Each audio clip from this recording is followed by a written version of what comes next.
আজ 5 বছর পর দেশে এলাম। কাউকে কিছু জানাইনি যে আজকে আমি আসব।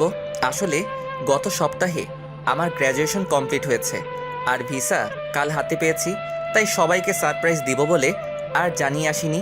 কিছুক্ষণ আগে দেশের মাটিতে পা রাখলাম, তাও আবার 5 বছর পর। মাটির গন্ধে মন প্রাণ জুড়িয়ে গেল। মনটা খুব ছটফট করছে বাবা মাকে দেখার জন্য। তাই আর এয়ারপোর্টে দেরি না করে বাসার উদ্দেশ্যে রওনা হলাম। যেতে 2 ঘন্টা সময় লাগবে।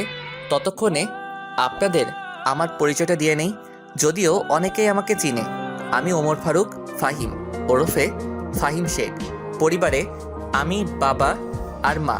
আপুর বিয়ে হয়ে গেছে, তাই সেটা অন্য হিসাব। আর গল্পের নাম অনুযায়ী আমার আরেকটা ছোট ভাই আছে। শুধু গল্পেই আছে, বাস্তবে নেই। আপনাদের পরিচয় দিতে দিতে বাসায় চলে এলাম। ভাড়া মিটিয়ে বাসার দরজায় কলিং বেল দিলাম। তখন একটা ছেলে এসে দরজা খুলে দিল। বয়স 10 বছর হবে হয়তো। বুঝতে বাকি রইল না এটাই আমার ছোট ভাই। আমাকে দেখে বলল, জি, কাকে চাই বলুন। আসলে ফোনে কখনো ওর সাথে কথা হয়নি, তাই চিনতে পারছে না। কিরে মোটু, এখন দেখি আগের থেকে আরো মোটা হয়ে গেছিস। আমি ওকে মোটু বলেই ডাকতাম। আমাকে মোটো বলতেছেন কেন? আর কে আপনি? কাকে চাই? মা, মা দেখো তো কে এসেছে আর আমাকে মোটো বলতেছে। কি হয়েছে? ষাঁড়ের মতো চেঁচাচ্ছিস কেন? আর এখন কে আসবে, তাও এই ভর দুপুরবেলা? ওই মোটু, আমি তোর বড় ভাই ফাহিম। কি, তুমি আমার বড় ভাই? কিন্তু ভাইয়া তো বিদেশে। মা দেখে যাও, ইনি বলছেন ইনি নাকি ফাহিম ভাইয়া। কি আবল তাবল বলতেছিস? তোর ভাই আসলেও তো আমাদের না জানালেও তোর আপুকে জানাবে, কিন্তু তোর আপু তো কিছু বলেনি। ওই মোটু, আর কতক্ষণ দরজায় দাঁড় করিয়ে রাখবি? দে ভাই, ভিতরে যাই। এমনিতে সারা রাত প্লেনে জার্নি করলাম, তারপর 2 ঘন্টা জার্নি করে বাসায় আসলাম। আসলে তুমি ফাহিম ভাইয়া তো? ধুর চাপ তো। আর বল, মা কোথায় আছে? মা রান্নাঘরে আছে। আমি ভিতরে গিয়ে ডাইনিং রুমে ব্যাগ রেখে গেলাম রান্নাঘরে।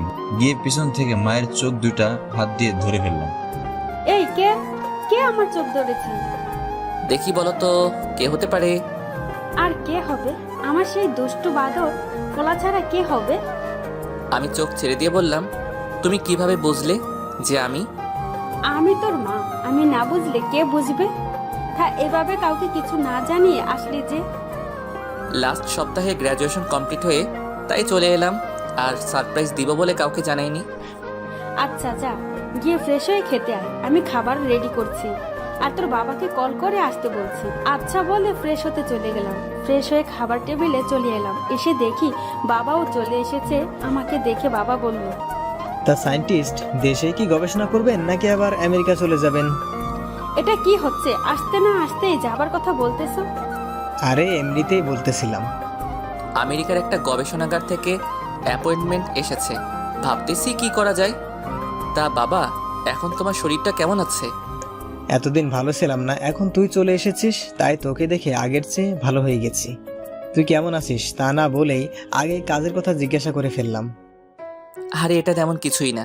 ভাবতেছিলাম বিকেলে একটু বের হব, কারণ অনেক বছর পর দেশে এলাম, তাই নিজের এলাকাটাকে আবার নতুন করে দেখব। আজকে না, কালকে যেও সকালে। আজকে এমনিতে অনেক জার্নি করে এসেছো। আচ্ছা ঠিক আছে। কথা বলতে বলতে দুপুরের খাবার শেষ। তারপর বিছানা ছেড়ে উঠে ফ্রেশ হয়ে নিচে নামলাম। তখন মা এসে নাস্তা করতে দিল। তখন শিওর হলাম যে এখন সন্ধ্যা। তারপর নাস্তা করে বের হলাম।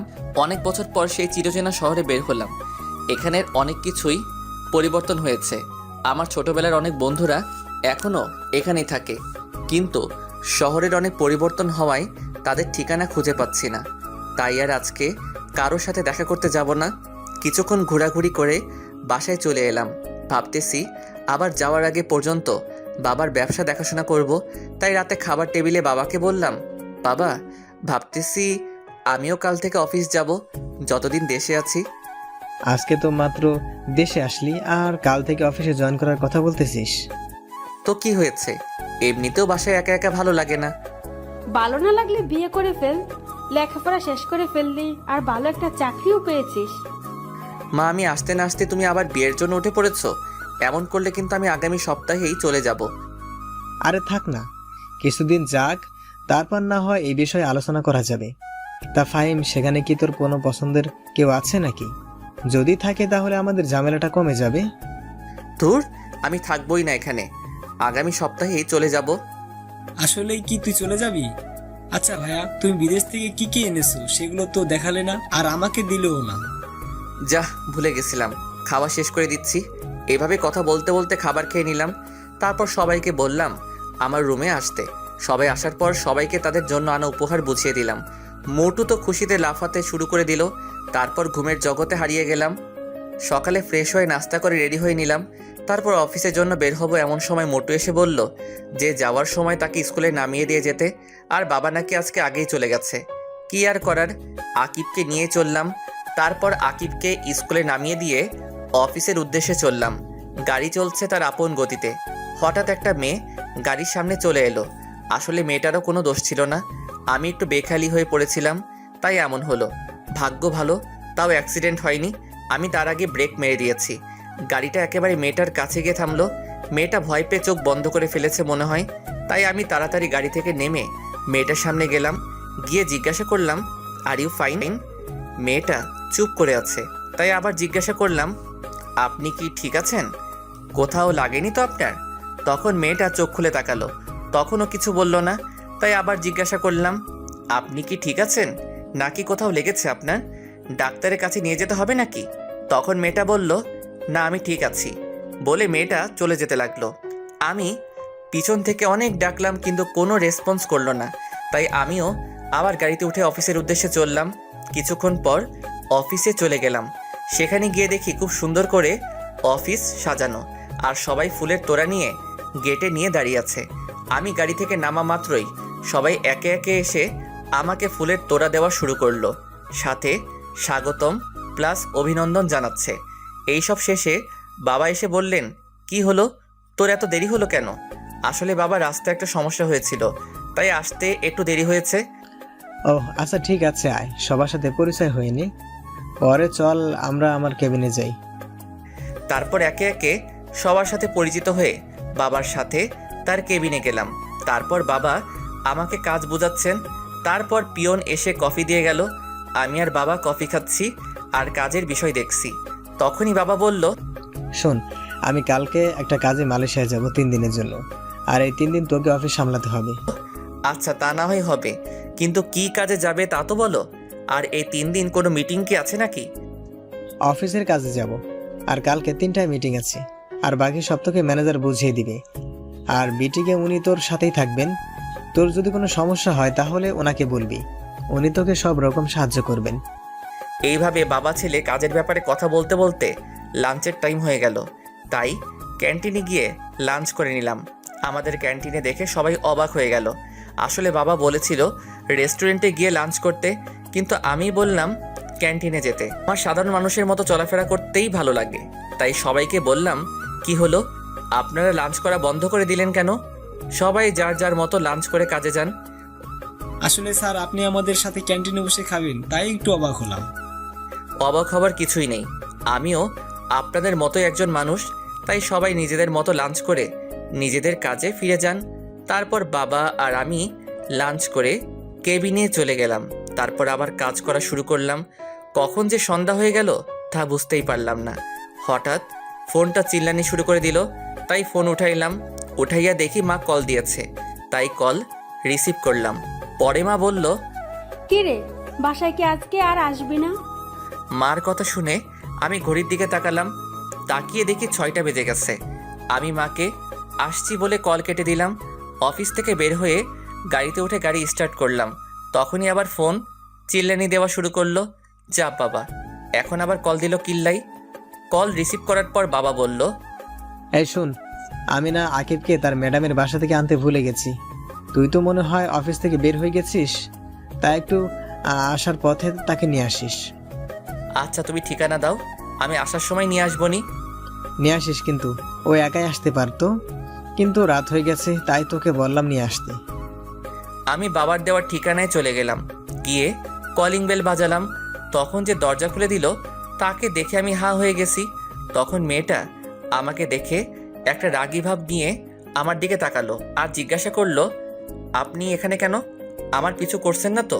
আসলে আমার ভাই এখানে প্রাইভেট পড়ে, রাত হয়ে গেছে তাই ওকে নিতে এসেছি। আপনি মনে হয় এখানে পড়েন, তাই না? মিথ্যা বলার জায়গা পান না। এখানে যে পড়ে তার কোনো বড় ভাই নাই। তাইলে কি ভুল ঠিকানায় চলে এলাম নাকি? হতে পারে, আবার হতে পারে আপনি আমার পিছু করছেন। তাই বাবাকে কল দিলাম, রিসিভ করলে আমি বললাম, বাবা ঠিকানা কি ঠিক দিয়েছো নাকি ভুল? ঠিকানা ভুল হবে কেন? ঠিকানা তো ঠিকই দিয়েছি। এখান থেকে তো বলতেছে যে এখানে যে পড়ে তার কোনো বড় ভাই নেই। আচ্ছা, তুই ওকে কল দে, আমি কথা বলছি। পর মেয়েটার হাতে মোবাইলটা দিলাম। বাবা জানি মেয়েটাকে কি বলল। কথা শেষ করে মেয়েটা আমাকে বলল ভিতরে গিয়ে বসতে। আমি ভিতরে গিয়ে বসলাম। তখন একজন মহিলা আর একজন বয়স্ক লোক এলো। বয়স ৪৫ বছর হবে মনে হয়। সম্ভবত ইনারা এই মেয়ের বাবা মা। তাই আমি ওনাদের সালাম দিল। তারপর তাদের সাথে কথা বলতেছিলাম। তখনই মেয়েটা আমাকে এনে নাস্তা দিল আর বলল, আপনি নাস্তা করে নিন, হাকিবের আর কিছু পড়া বাকি আছে। আচ্ছা, আপনি ওর কেমন ভাই হন? জি আমি ওর চাচাতো ভাই। বলেই মুখটা মলিন করে ফেললো। কি জন্য করলো তা বুঝলাম না। তারপর মেয়েটা চলে গেল। প্রায় ৩০ মিনিট পর আকিব আর মেয়েটা বেরিয়ে আসলো, কিন্তু তার ম্যাডামকে তো দেখলাম না। তারপর আকিবকে নিয়ে বেরিয়ে আসলাম। আকিবকে জিজ্ঞাসা করলাম, কিরে মোটু, তুই আর ওই মেয়েটাই কি পড়িস নাকি তোদের ম্যাডামের কাছে? তুমি মেয়ে পেলে কোথায়? কেন, তোর সাথে যে মেয়েটা বের হলো ওইটাই তো তোর সাথে পড়ে। ওইটা? আরে ওইটা হচ্ছে আমার ম্যাডাম। ও, ওইটা তোর ম্যাডাম? হ্যাঁ, কিন্তু কেন? কিছু না, এমনি জিজ্ঞাসা করলাম আর কি। তারপর দুই ভাই আরও অনেক কথা বলতে বলতে বাসায় চলে আসলাম। পরে রুমে গিয়ে ফ্রেশ হয়ে নিলাম। তারপর মায়ের কাছে চলে গেলাম। মাকে গিয়ে বললাম, মা একটা কথা বলবো। বল, কি বলবি? আচ্ছা মা, অধরারা কি এখনো আগের বাসায় থাকে নাকি? না, ওরা এখন আর আগের জায়গায় থাকে না। তুই চলে যাবার কিছুদিন পরেই তারা অন্য জায়গায় চলে গেছে। কিন্তু হঠাৎ তুই তাদের কথা জিজ্ঞাসা করছিস কেন? না, এমনি বলছিলাম। সেই কবে যে তাকে দেখেছিলাম, এখনো মনে হয় আগের থেকে অনেক সুন্দর আর কিউট হয়েছে হয়তো। হতে পারে, কিন্তু তুই এসব বলতেছিস কেন? তুই কি ওকে পছন্দ করতি নাকি? আর করলেও লাভ নাই। কেন? ওর বাবা মা 1 বছর আগে মারা যায়। এখন সে তার মামার বাসায় থাকে। আর গত বছর তার বিয়ে হয়ে গেছে শুনেছি। কথাটা শুনে মনটা খারাপ হয়ে গেল। তাও মাকে বুঝতে না দিয়ে জিজ্ঞাসা করলাম, আচ্ছা বাবা কোথায়? রুমে আছে। কালকে নাকি বিদেশে যেতে হবে মিটিং এর কাজে। বসে বসে তাই দেখতেছে। আচ্ছা বলে রুমে এসে পড়লাম। রুমে এসে বসলাম, তখনই একটা মেইল এলো। মেইলটা দেখে অবাক হয়ে গেলাম, কারণ আমাদের একটা এক্সপেরিমেন্ট করার কথা ছিল, আর সেইটা আগামী মাসের 7 তারিখে শুরু করার কথা ছিল, কিন্তু সেটা নাকি আগামী সপ্তাহেই শুরু হবে। শিওর হওয়ার জন্য সিয়ামকে কল দিলাম। সিয়াম আমার classmate. Hello, who are you? Hi Siam, it's me Fahim. Oh, how are you, dost? Would you receive any mail from SST tab? Yup, just I received a mail from lab. Our experiment will be start on 20 December. So when you are come back USA? I will be back next Friday. Okay? See you soon, USA. Okay, bye. See you soon. তারপর call কেটে দিয়ে বাবার কাছে গিয়ে বললাম, বাবা আসবো? আয়, কিছু বলবি নাকি? আসলে ইউএসএ থেকে মেইল এসেছে, তাই আমাকে শুক্রবার আবার ফিরে যেতে হবে। তার মানে তুই শুক্রবারই চলে যাবি? হ্যাঁ, শুক্রবারই যেতে হবে। যতদিন না তা না হয় বুঝলাম, কিন্তু গেলে আসবি কবে? যতদিন না কাজ শেষ হয় ততদিন আসতে পারবো না। ও, তাহলে আরো 4 দিন বাকি আছে, তারপরে তুই চলে যাবি। কে চলে যাবে 4 দিন পরে? ফাহিম ইউএসএ থেকে মেইল এসেছে, তাই তাকে কাজের জন্য শুক্রবারই চলে যেতে হবে। তা বাবা, এবার গেলে আসবি কবে? সেটা বলা যাবে না। যতদিন না কাজ শেষ হয় ততদিন দেশে ফেরা যাবে না। ওহো, তাহলে তো তোকে যেতেই হবে। তারপর আবার রুমে চলে গেলাম। কিছুক্ষণ পর মা এসে খাবারের জন্য ডেকে গেল। সবাই একসাথে রাতের খাবার খেয়ে নিলাম। পরে রুমে এসে দিলাম এক ঘুম। সকালে ঘুম থেকে উঠে ফ্রেশ হয়ে রেডি হয়ে নাস্তার টেবিলে চলে গেলাম। নাস্তা করে বাবাকে এয়ারপোর্ট ড্রপ করে আমি অফিসে চলে গেলাম। সকাল 11টায় একটা মিটিং ছিল, সেটা করে নিলাম। তারপর সিয়ামকে আবার কল দিলাম। হ্যাঁ ফাহিম, বল।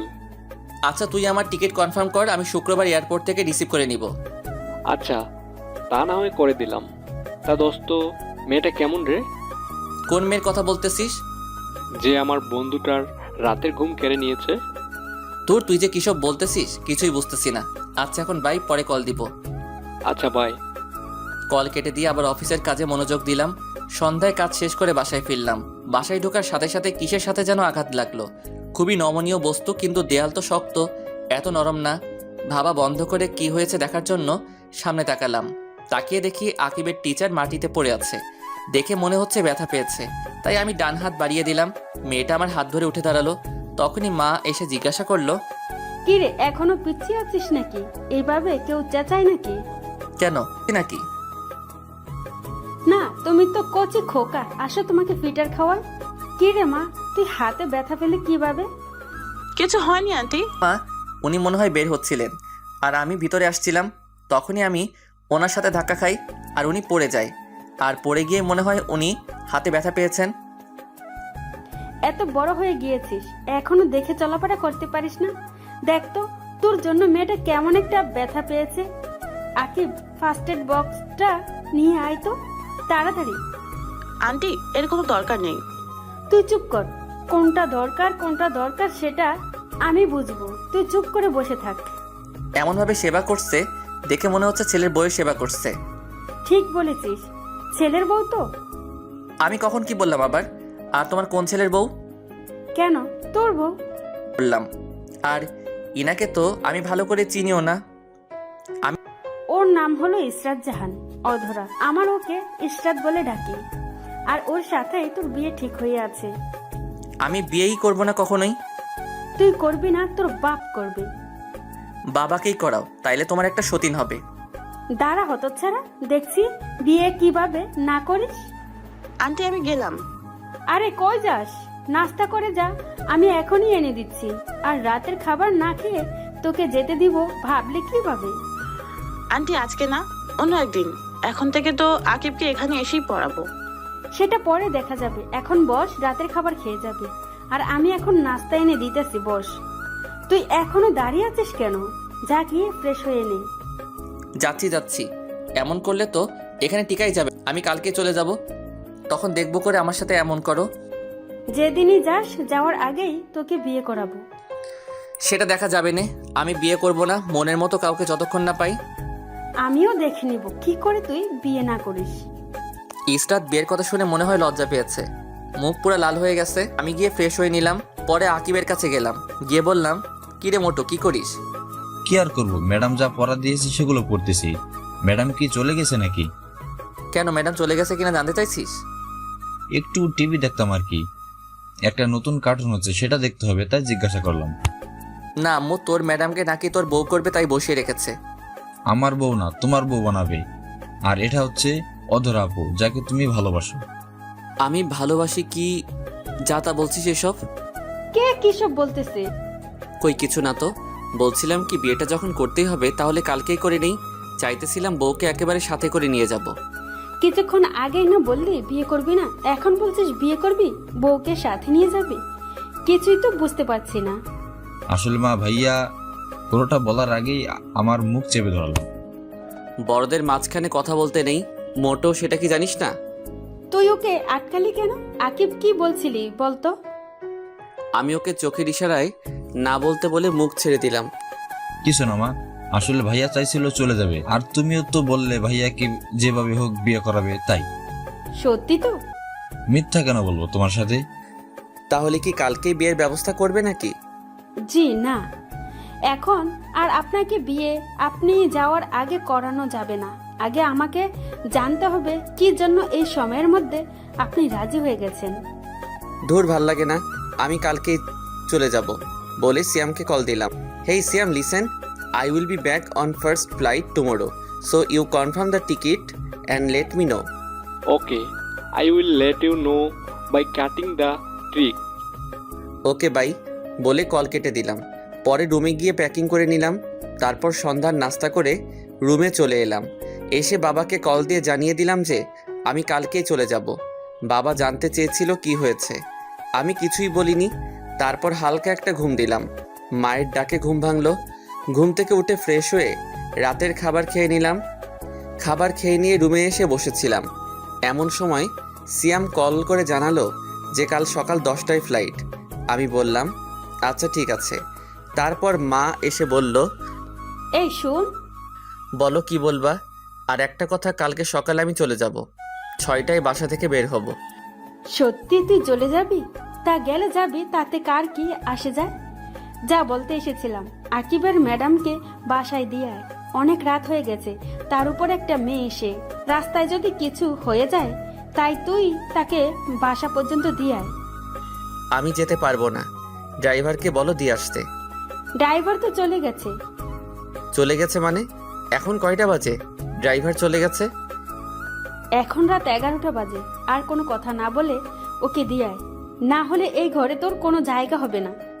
কি আর করার, এক প্রকার বাধ্য হয়েই অধরাকে নিয়ে গেলাম। রাস্তায় যাওয়ার সময় একটা কথাও বলেনি। তারপর ওকে ড্রপ করে বাসায় চলে এলাম। তারপর ফ্রেশ হয়ে দিলাম এক ঘুম।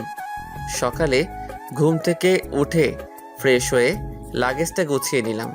রাতেই গোছানো ছিল, কিন্তু কিছু জিনিস গোছানোর বাকি ছিল, সেগুলো গুছিয়ে নিলাম। তারপর রেডি হয়ে ড্রাইভারকে কল দিলাম গাড়ি বের করার জন্য। তারপর বেরিয়ে পড়লাম। 9টার সময় ফ্লাইট। আজ আকিবের বন্ধ, তাই তাকে সাথে করে নিয়ে এসেছি। আর বাবার ফ্লাইটও সকাল 11টায় ল্যান্ড করবে, তাই সে বাবার সাথে চলে যাবে। আর গাড়ি তো আছেই। তারপর আকিবের কাছ থেকে বিদায় নিয়ে এয়ারপোর্টের ভিতরে প্রবেশ করলাম। ভিতরে গিয়ে সব ঝামেলা শেষ করে নিলাম, সাথে টিকিটও কালেক্ট করে নিলাম। আর এয়ারপোর্টে ঢোকার আগে আকিবের কাছে একটা গিফট দিয়ে এসেছি। বলেছি এটা অধরাকে দিয়ে দিতে, আর মাকে যেন কিছু না জানাই। তারপর প্লেনে গিয়ে বসে পড়লাম। এখন 9টা 30 বাজে। এখন শুধু অপেক্ষা কখন প্লেন ছাড়বে। প্রায় 40 মিনিট পর প্লেন তার গন্তব্য এর উদ্দেশ্যে রওনা দিল। দীর্ঘ জার্নি করার পর আমেরিকা পৌঁছে গেলাম। তারপর এয়ারপোর্ট থেকে ট্যাক্সি নিয়ে ফ্ল্যাটের উদ্দেশ্যে রওনা দিলাম। ফ্ল্যাটে পৌঁছে গিয়ে কলিং বেল বাজালাম। সিয়াম এসে দরজা খুলে দিল। ভিতরে গিয়ে ফ্রেশ হয়ে নিলাম। তারপর বাসায় কল দিয়ে জানিয়ে দিলাম যে আমি এখানে পৌঁছে গেছি। জানিয়ে একটা ঘুম দিলাম, কারণ এখানে এখন সকাল আর বাংলাদেশে রাত, তাই কিছুদিন সমস্যা হবে। আমি ঘুমিয়ে যাওয়ার পর সিয়াম শপিং মলে চলে গেল। শপিং থেকে খাবারের সব জিনিস নিয়ে এলো। আসলে এখানে সিয়াম তার বউয়ের সাথেই থাকে। গত সপ্তাহে ওদের বিয়ে হয়েছে। আমি যাওয়ার আগেই ওদের বিয়েটা করিয়ে দিয়ে যাই, কিন্তু তাদের বিয়েটা ফ্যামিলিগতভাবেই হয়। সিয়ামের বউয়ের নাম হচ্ছে অরিন। তারা এখানেই থাকে, কিন্তু তারা বাংলাদেশি। কি করে এটা হলো ভাবছেন তো? তাহলে চলুন শুরু থেকে বলি। ফ্ল্যাশব্যাক। 5 বছর আগে আমার সায়েন্টিস্ট হওয়ার স্বপ্ন পূরণ করার জন্য একটা স্কলারশিপের আবেদন করি, আর কিছু মাস পরে সেটা পেয়েও যাই। আর সেটা আমেরিকার ছিল, তাই এই সুযোগ হাতছাড়া করতে চাইনি। তারপরে আমি আমেরিকা চলে আসি আপনজনদের ছেড়ে। এখানে এসে তেমন কাউকে চিনতাম না, ভার্সিটির হলেও জায়গা ছিল না। তখনই আমার সিয়ামের সাথে দেখা হয়। তারপর সিয়ামের সাথে আমার প্রবলেমটা শেয়ার করার পর সে বলে তার সাথে থাকতে। তার সাথে তার আরেক বন্ধু থাকে, তার নাম মেঘ। তারপর থেকে আমরা একসাথে থাকি। আর সিয়ামের বউ হচ্ছে আমাদের বাড়িওয়ালার মেয়ে। আর ভার্সিটি থেকেই এদের রিলেশন। আর আমাদের বাড়িওয়ালা আমাকে খুব পছন্দ করত, তাই আমার সাথে অরিনের বিয়ে দিতে চেয়েছিল, কিন্তু আমি মানা করে দেই। কারণ ভালো একজনকেই বাসা যায়, অনেকজনকে নয়। অনেকজনকে ভালোবাসাটা ভালোবাসা নয়, সেটা হচ্ছে চোখের মোহ বা টাইম পাস। আর আমি অধরাকে ভালোবাসতাম, তাই বাড়িওয়ালাকে মানা করে দিয়েছিলাম। অনেক কষ্টে বাড়িওয়ালাকে রাজি করিয়েছিলাম অরিন আর সিয়ামের বিয়ে দিতে। তাদের বিয়ের পর আমিও চলে যাই দেশে। তারপর সেদিন মা যখন বলল যে অধরার বিয়ে হয়ে গেছে, তখন খুব কষ্ট হয়েছিল। কিন্তু আকিবের কাছ থেকে জেনে পরে আবার খুশিতে নাচতে মন চাচ্ছিল। আর বাকিটা তো আপনারা জানেনই। সিয়াম মার্কেট থেকে আসার পর অরিন গিয়ে রান্না করলো, আমিও গিয়ে গোসল করে নিলাম। তারপর সবাই একসাথে লাঞ্চ করে নিলাম। বিকেলে সবাই মিলে অনেকক্ষণ আড্ডা দিলাম। পরে সন্ধ্যায় আমি, সিয়াম আর মেঘ ঘুরতে বের হলাম। রাতের আমেরিকা দেখতে খুবই চমৎকার। এর উপরে রাগ দেখিয়ে তো চলে এলাম। এখন আর ভালো লাগছে না। বাইরে ঘোরাঘুরি করে রাত 10টায় বাসায় এলাম। এসে ফ্রেশ হয়ে নিলাম। তারপর রাতের খাবার খেলাম। আঙ্কেল আন্টির সাথে কিছুক্ষণ আড্ডা দিয়ে ঘুমাতে চলে গেলাম। ঘুমানোর আগে কল দিয়ে বাবা মায়ের সাথে কথা বললাম। পরে আকিবকে জিজ্ঞাসা করলাম, কিরে মোটু, কেমন আছিস? জি আমি ভালো আছি ভাইয়া, তুমি কেমন আছো? আলহামদুলিল্লাহ, আমিও ভালো আছি। তা আজকে কি তোর ম্যাডামের কাছে পড়তে গিয়েছিলি নাকি? হ্যাঁ ভাইয়া গিয়েছিলাম, আর সেটাও দিয়ে এসেছি, কিন্তু সেটাতে কি এমন আছে যা আমাকে দেখতে দিলে না? কালকে পড়তে গেলেই দেখতে পাবি। আচ্ছা এখন রাখি, ঘুমাবো। সকালে উঠে কল দিবনি। এখন ঘুমাবে কেন? এখন তো সকাল। ওরে গাধা, এটা আমেরিকা। বাংলাদেশে সকাল হলে এখানে রাত, আর এখানে সকাল হলে বাংলাদেশে রাত। তুই কি তোদের সমাজ বই পড়িসনি নাকি? ও আচ্ছা ভাই। তারপর ফোন রেখে দিলাম এক ঘুম। হঠাৎ ফোনের চিল্লানির আওয়াজে ঘুমটা ভেঙে গেল। দূর শালা, এখন আবার কে ফোন দিল? মাত্র ঘুমাইলাম। বিরক্তি বোধ নিয়ে ফোনের দিকে তাকিয়ে দেখি বাংলাদেশের নাম্বার, কিন্তু এটা তো বাবা মা বা আপুর নাম্বার না। এইসব ভাবিতে ভাবিতে কলটা কাটিয়া গেল। আবার কল আসায় ভাবনার জগৎ থেকে বেরিয়ে এসে কল রিসিভ করলাম। কল রিসিভ করে আমি, আসসালামু আলাইকুম, কে বলছেন? ওয়ালাইকুম আসসালাম। লেখক সাহেব কেমন আছেন? জি আলহামদুলিল্লাহ ভালো, কিন্তু আপনি কে? কি করতেছেন এখন? আগে বলুন তো আপনি কে, কারণ বাংলাদেশে আমার নাম্বার আমার বাবা মা ছাড়া আর কেউ জানে না। কিন্তু আপনি পেলেন কোথায়? আস্তে আস্তে সব জানতে পারবেন। আমি এখনই টুট টুট টুট। আমি কত শেষ করার আগেই কলটা কেটে দিল। আমিও আবার দিলাম আরেক ঘুম। আবার ঘুমটা ভেঙে গেল সিয়ামের ডাকাডাকির কারণে। তাই ঘুম থেকে উঠে ওকে দিলাম কিছুক্ষণ উত্তম মধ্যম দোলাই, কিন্তু মেঘকে দেখতে পেলাম না। সিয়ামকে জিজ্ঞাসা করে জানতে পারি ও নাকি ভার্সিটি গেছে, কিন্তু ও তো আমাদের সাথেই ডিগ্রি নিয়েছে। আরে তুই বুঝতে পারিসনি ও কেন গিয়েছে? কেন? দূর বেটা, এই 2 দিনেই ভুলে গেলি? মেঘ লুচ্চামি করতে ভার্সিটিতে গিয়েছে। শালায় এখনো ভালো হয়নি, এখনো সেই লুচ্চামি করে। এই লুচ্চামি করতে গিয়ে যে মেয়ে কত মেয়ের হাতে মাইর খাইছে তা হিসাবের বাহিরে। এরই মধ্যে আগমন অরিনের। এসে আমাকে জিজ্ঞাসা করলো, ভাইয়া কার কথা বলছেন? কে মেয়েদের হাতে মার খেয়েছে? কে আবার? তোমার গুণধর স্বামী। ভাইয়া সত্যি বলছেন তো নাকি? অরিন, তুই আমার ছোট বোনের মতো। আমি তোকে মিথ্যা বলবো এটা তুই ভাবতে পারলি কি করে? বুঝতে পারছি তোরা কেউ আমাকে দেখতে পারিস না, তাই আমি ঠিক করেছি আমি এখান থেকে চলে যাব। আমার বলা শেষ করে তাকিয়ে দেখি অরিন সিয়ামকে মারা শুরু করে দেয়, আর সাথে কান্না করতে করতে বলছে, আমি তোকে এত ভালোবাসি আর তুই অন্য মেয়েদের পিছনে ঘুরিস কেন? এখন কি আমাকে আর ভালো লাগে না? আরে ফাহিম, এগুলো মজা করে বলেছে, আমি এমন কিছুই করি নাই। তাদের এই রোমান্টিক ঘটনা দেখে বললাম, এই তোরা এভাবেই থাক। বলেই আমি কিছু ছবি তুলে নিলাম। এইসবের মানে কি ভাইয়া? আসলে আরেকবার পরীক্ষা করে দেখে নিলাম যে তোমাদের দুইজনের ভালোবাসা একই রকম আছে কিনা। তাই বলে তুই এটা করবি? তারা দেখাচ্ছে মজা বলেই সিয়াম উঠল আমাকে তাড়া করার জন্য, কিন্তু আমাকে আর কে পায়? এক দৌড় দিয়ে বেরিয়ে আসলাম। তারপর বেরিয়ে পড়লাম এক বিপদে। দৌড়ে চলে এলাম কিন্তু গাড়ির চাবি তো আনিনি, তাই আবার ফিরে গিয়ে চাবি নিয়ে এলাম। তারপর গাড়িতে উঠে গাড়ি স্টার্ট দিলাম। পরে কিছুক্ষণ ঘোরার উদ্দেশ্যে বাসা থেকে বের হলাম। কিছু দূর যাওয়ার পর দেখি রাকিবা দাঁড়িয়ে আছে, তাই তাকে দেখে গাড়ি দাঁড় করালাম। রাকিবা হচ্ছে আমার ফ্রেন্ডের বোন। ফ্রেন্ডের সাথে পরে পরিচয় করিয়ে দিবনি। তারপর গাড়ি থেকে রাকিবার কাছে গিয়ে জিজ্ঞাসা করলাম, হেই রাকিবা, কেমন আছো? আরে তুমি এখানে? আমি ভালো আছি। তা ফিরলে কবে? এই তো গতকাল রাতে। তা এখানে কি করো? এই তো একটু বের হচ্ছিলাম, এখন বাসা যাব। তা এত তাড়াতাড়ি ফিরে আসলে যে? এখানে একটা কাজ পড়েছে তাই চলে এসেছি। তা এখানেই থাকার চিন্তা করেছো নাকি? না, এখানে থাকার কোনো প্ল্যান নাই। 6 মাসের একটা কাজ আছে, সেটা শেষ হলেই চলে যাব। তা বিয়ে করবে না নাকি সারা জীবন সিঙ্গেলই থাকবা? করবো বলতে বিয়ে তো করেই ফেলেছি আরো 5 বছর আগে। মানে? আপনারা বুঝতে পারেন নাই, সেটা আমি না বলে বুঝবেন কি করে? তাহলে চলুন বলি। আসলে এখানে আসার আগেই আমার আর অধরার বিয়ে দিয়ে দিয়েছিল আমাদের পরিবার, কিন্তু সেটা আমি আর অধরা জানতাম না। যেদিন বাসায় যাই সেদিনই জানতে পারি বাবার থেকে যে আমার আর অধরার আগে বিয়ে হয়ে গেছে। শুধু আমার সেটেল হওয়ার জন্য আগে আমাদের জানাই নাই। এখন আমার পড়ালেখা শেষ প্লাস জবও করি, তাই বলেই দিয়েছে। আর মা চেয়েছিল আমি এখানে ব্যাক করার আগে অনুষ্ঠান করে অধরাকে বাড়িতে আনি। মা মনে করেছিল যে আমি বিয়ের বিষয়ে জানি না, তাই মা বলেছিল যে আকিবের টিচারকে বিয়ে করতে হবে। আশা করি সবাই বুঝতে পারছেন, সাথে রাকিবাও বুঝে গেছে। ও, তাহলে তো একটা ট্রিট পেতেই পারি। তা তো দিবই, কিন্তু আজকে না কালকে। আর চলো এখন তোমাকে তোমার বাসায় নামিয়ে দিয়ে আসি।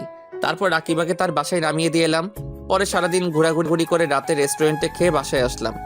তারপর দিলাম এক ঘুম। সকালে ফোনের আওয়াজে ঘুমটা ভেঙে গেল। ফোনের স্ক্রিনে তাকিয়ে দেখি মা কল দিয়েছে, তাই কলটা রিসিভ করলাম। কি রে, সেখানে গিয়ে কি ভুলে গেলি নাকি? তোমাদের ভুলবো কি করে বলো তো? না, মনে হলো তো তাই বললাম। আর তা কেমন আছিস? আলহামদুলিল্লাহ ভালো আছি, তুমি কেমন আছো? আমিও ভালো আছি।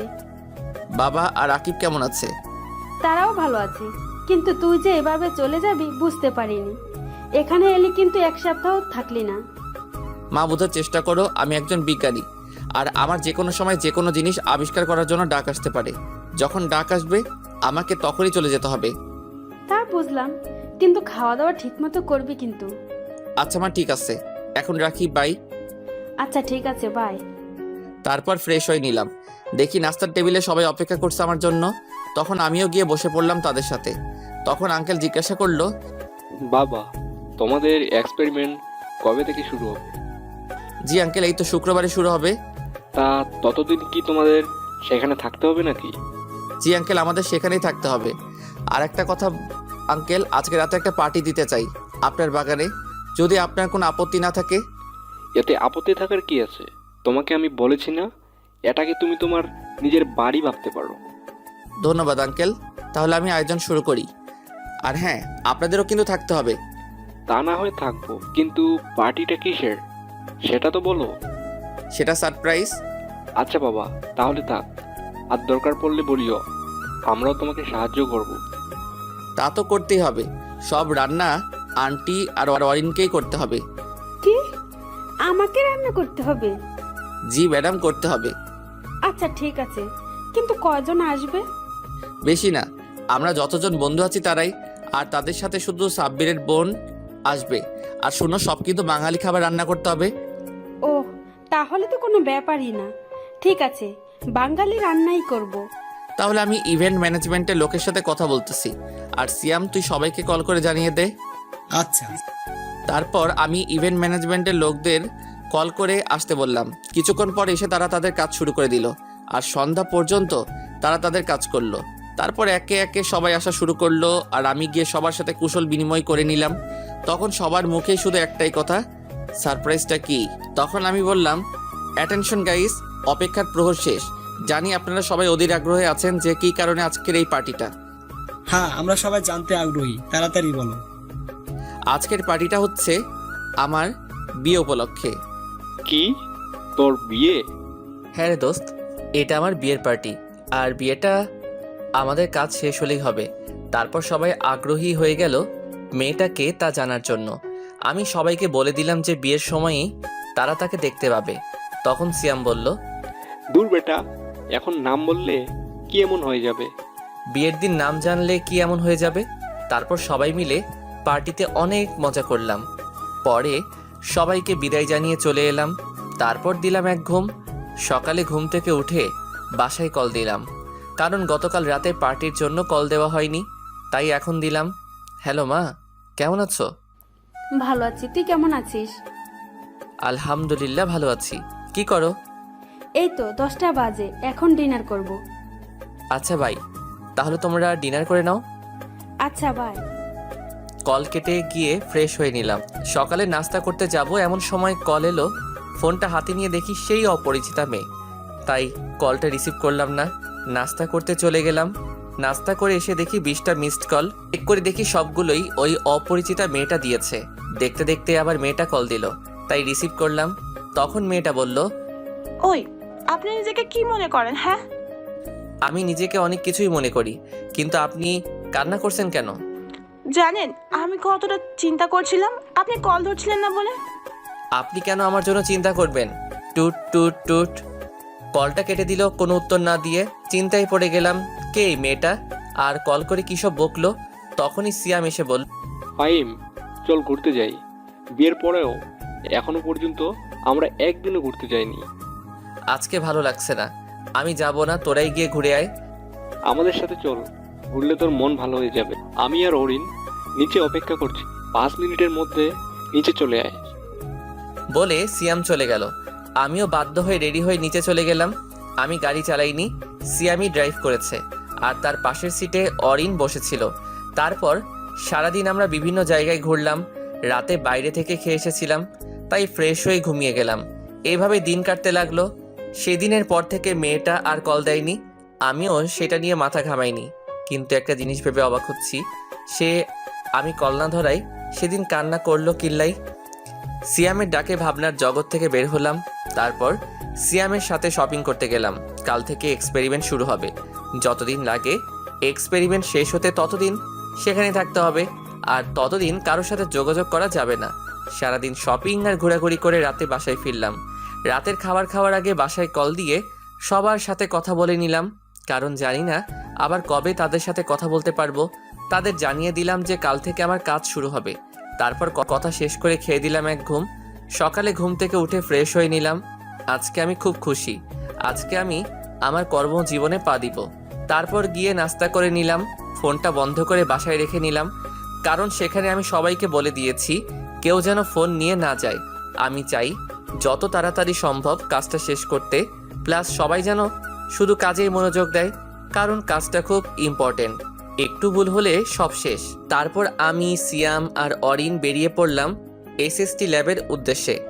ল্যাব থেকেই গাড়ি পাঠানো হয়েছিল। গাড়িতে উঠে দেখি শান্ত প্লাস আমার বাকি বন্ধুরাও আছে। আসলে এই প্রজেক্টে শুধু আমরা বন্ধুরাই, আর সাথে কিছু আমেরিকার ফ্রেন্ড। তাদের সাথে কথা বলতে বলতে আমরা ল্যাবে পৌঁছে গেলাম। ল্যাবরেটরিটা অনেক বিশাল জায়গা নিয়ে বানানো। যখন এই প্রজেক্টের কাজের জন্য অফার পাই তখনই এই ল্যাব ঘুরে দেখার জন্য আমন্ত্রণ জানিয়েছিল, কিন্তু দেশে যাওয়ার চক্করে আর ঘুরে দেখা হয়নি। ফ্রেশ হয়ে সম্পূর্ণ ল্যাব ঘুরে দেখলাম, তারপর নিজেদের কাজ বুঝে নিলাম। তারপর সারাদিন ল্যাব ঘুরে দেখলাম। রাতে খেয়ে যে যার রুমে গিয়ে ঘুমিয়ে পড়লাম, কারণ কাজ কালকে থেকে শুরু হবে। সকালে ঘুম থেকে উঠে ফ্রেশ হয়ে নাস্তা করে কাজে লেগে পড়লাম। 12টা পর্যন্ত কাজ করলাম। পরে গিয়ে গোসল করে দুপুরের খাবার খেয়ে নিলাম সবাই একসাথে। খেয়ে আবার এক্সপেরিমেন্টের কাজে লেগে পড়লাম। রাত 8টায় কাজ শেষ করে রাতের খাবার খেয়ে দিলাম এক ঘুম। এভাবেই কেটে গেল 6 মাস। এখন যদি কেউ আমাকে দেখে তাহলে নির্ঘাত পাগল বলবে, কারণ চুল দাড়ি সবই অনেক বড় বড় আছে। আজকে আমাদের এক্সপেরিমেন্টের শেষ ট্রায়াল হবে। যদি সফল হই তাহলে কালকে এখান থেকে মুক্তি পাবো। সকালে অনেকে আছেন যারা শুধু গল্প পড়েই চলে যান, তাদেরকে বলছি আপনাদের একটা লাইক ও একটা কমেন্ট আমাদের মতো লেখকদের উৎসাহ দিতে কাজ করে। সুতরাং অবশ্যই পড়া শেষ হলে একটা লাইক ও একটা কমেন্ট করবেন। মিস্টার ফাইম, আপনার টিম মিলে যে নতুন আবিষ্কারটা করেছেন সেটা সফল হোক, সেটার আপনাদের আমি অভিনন্দন জানাচ্ছি। আর কালকে আমি একটা চুক্তিপত্র পাঠাবো, যেটাতে লেখা আছে যে আপনি এই প্রজেক্টটা আপনাদের দেশের পাশাপাশি নিজের দেশেও ব্যবহার করতে পারবেন। বাংলাতেই বললাম। ধন্যবাদ স্যার, আপনার থেকে কথাটা শুনে খুবই খুশি হলাম। আপনি আমাদের দেশের জন্য ভাবছেন, সেই জন্য আমরা আপনার কাছে কৃতজ্ঞ। তারপর ওনার সাথে কথা শেষ করে প্রজেক্টের ফাইনাল টেস্ট করলাম এবং সফল হলাম। তারপর সেটা নিয়ে আমেরিকার প্রেসিডেন্টের উদ্দেশ্যে রওনা দিলাম। গিয়ে দেখি তিনি প্রেস মিটিংয়ের আয়োজন করেছেন, তাই আমি সেখানে না গিয়ে সিয়ামকে আর আমাদের ওখান থেকে আমেরিকান এক ফ্রেন্ডকে পাঠাই। তারা গিয়ে প্রেসিডেন্টের সাথে প্রেস মিটিংয়ে অ্যাটেন্ড করে। সেখানে কনফারেন্স কলে আমাদের দেশের প্রধানমন্ত্রীও ছিলেন।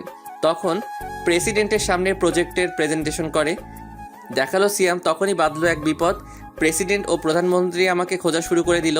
তখন সিয়াম আমাকে বলতে এলো, আমি তাকে বলে দিলাম যে প্রেসিডেন্টকে বুঝিয়ে বলতে যে আমি প্রেস মিট শেষে ওনার সাথে দেখা করব, কারণ আমার এত পাবলিসিটির দরকার নাই। আমি সবসময় সাধারণভাবে চলাফেরা করতে চাই।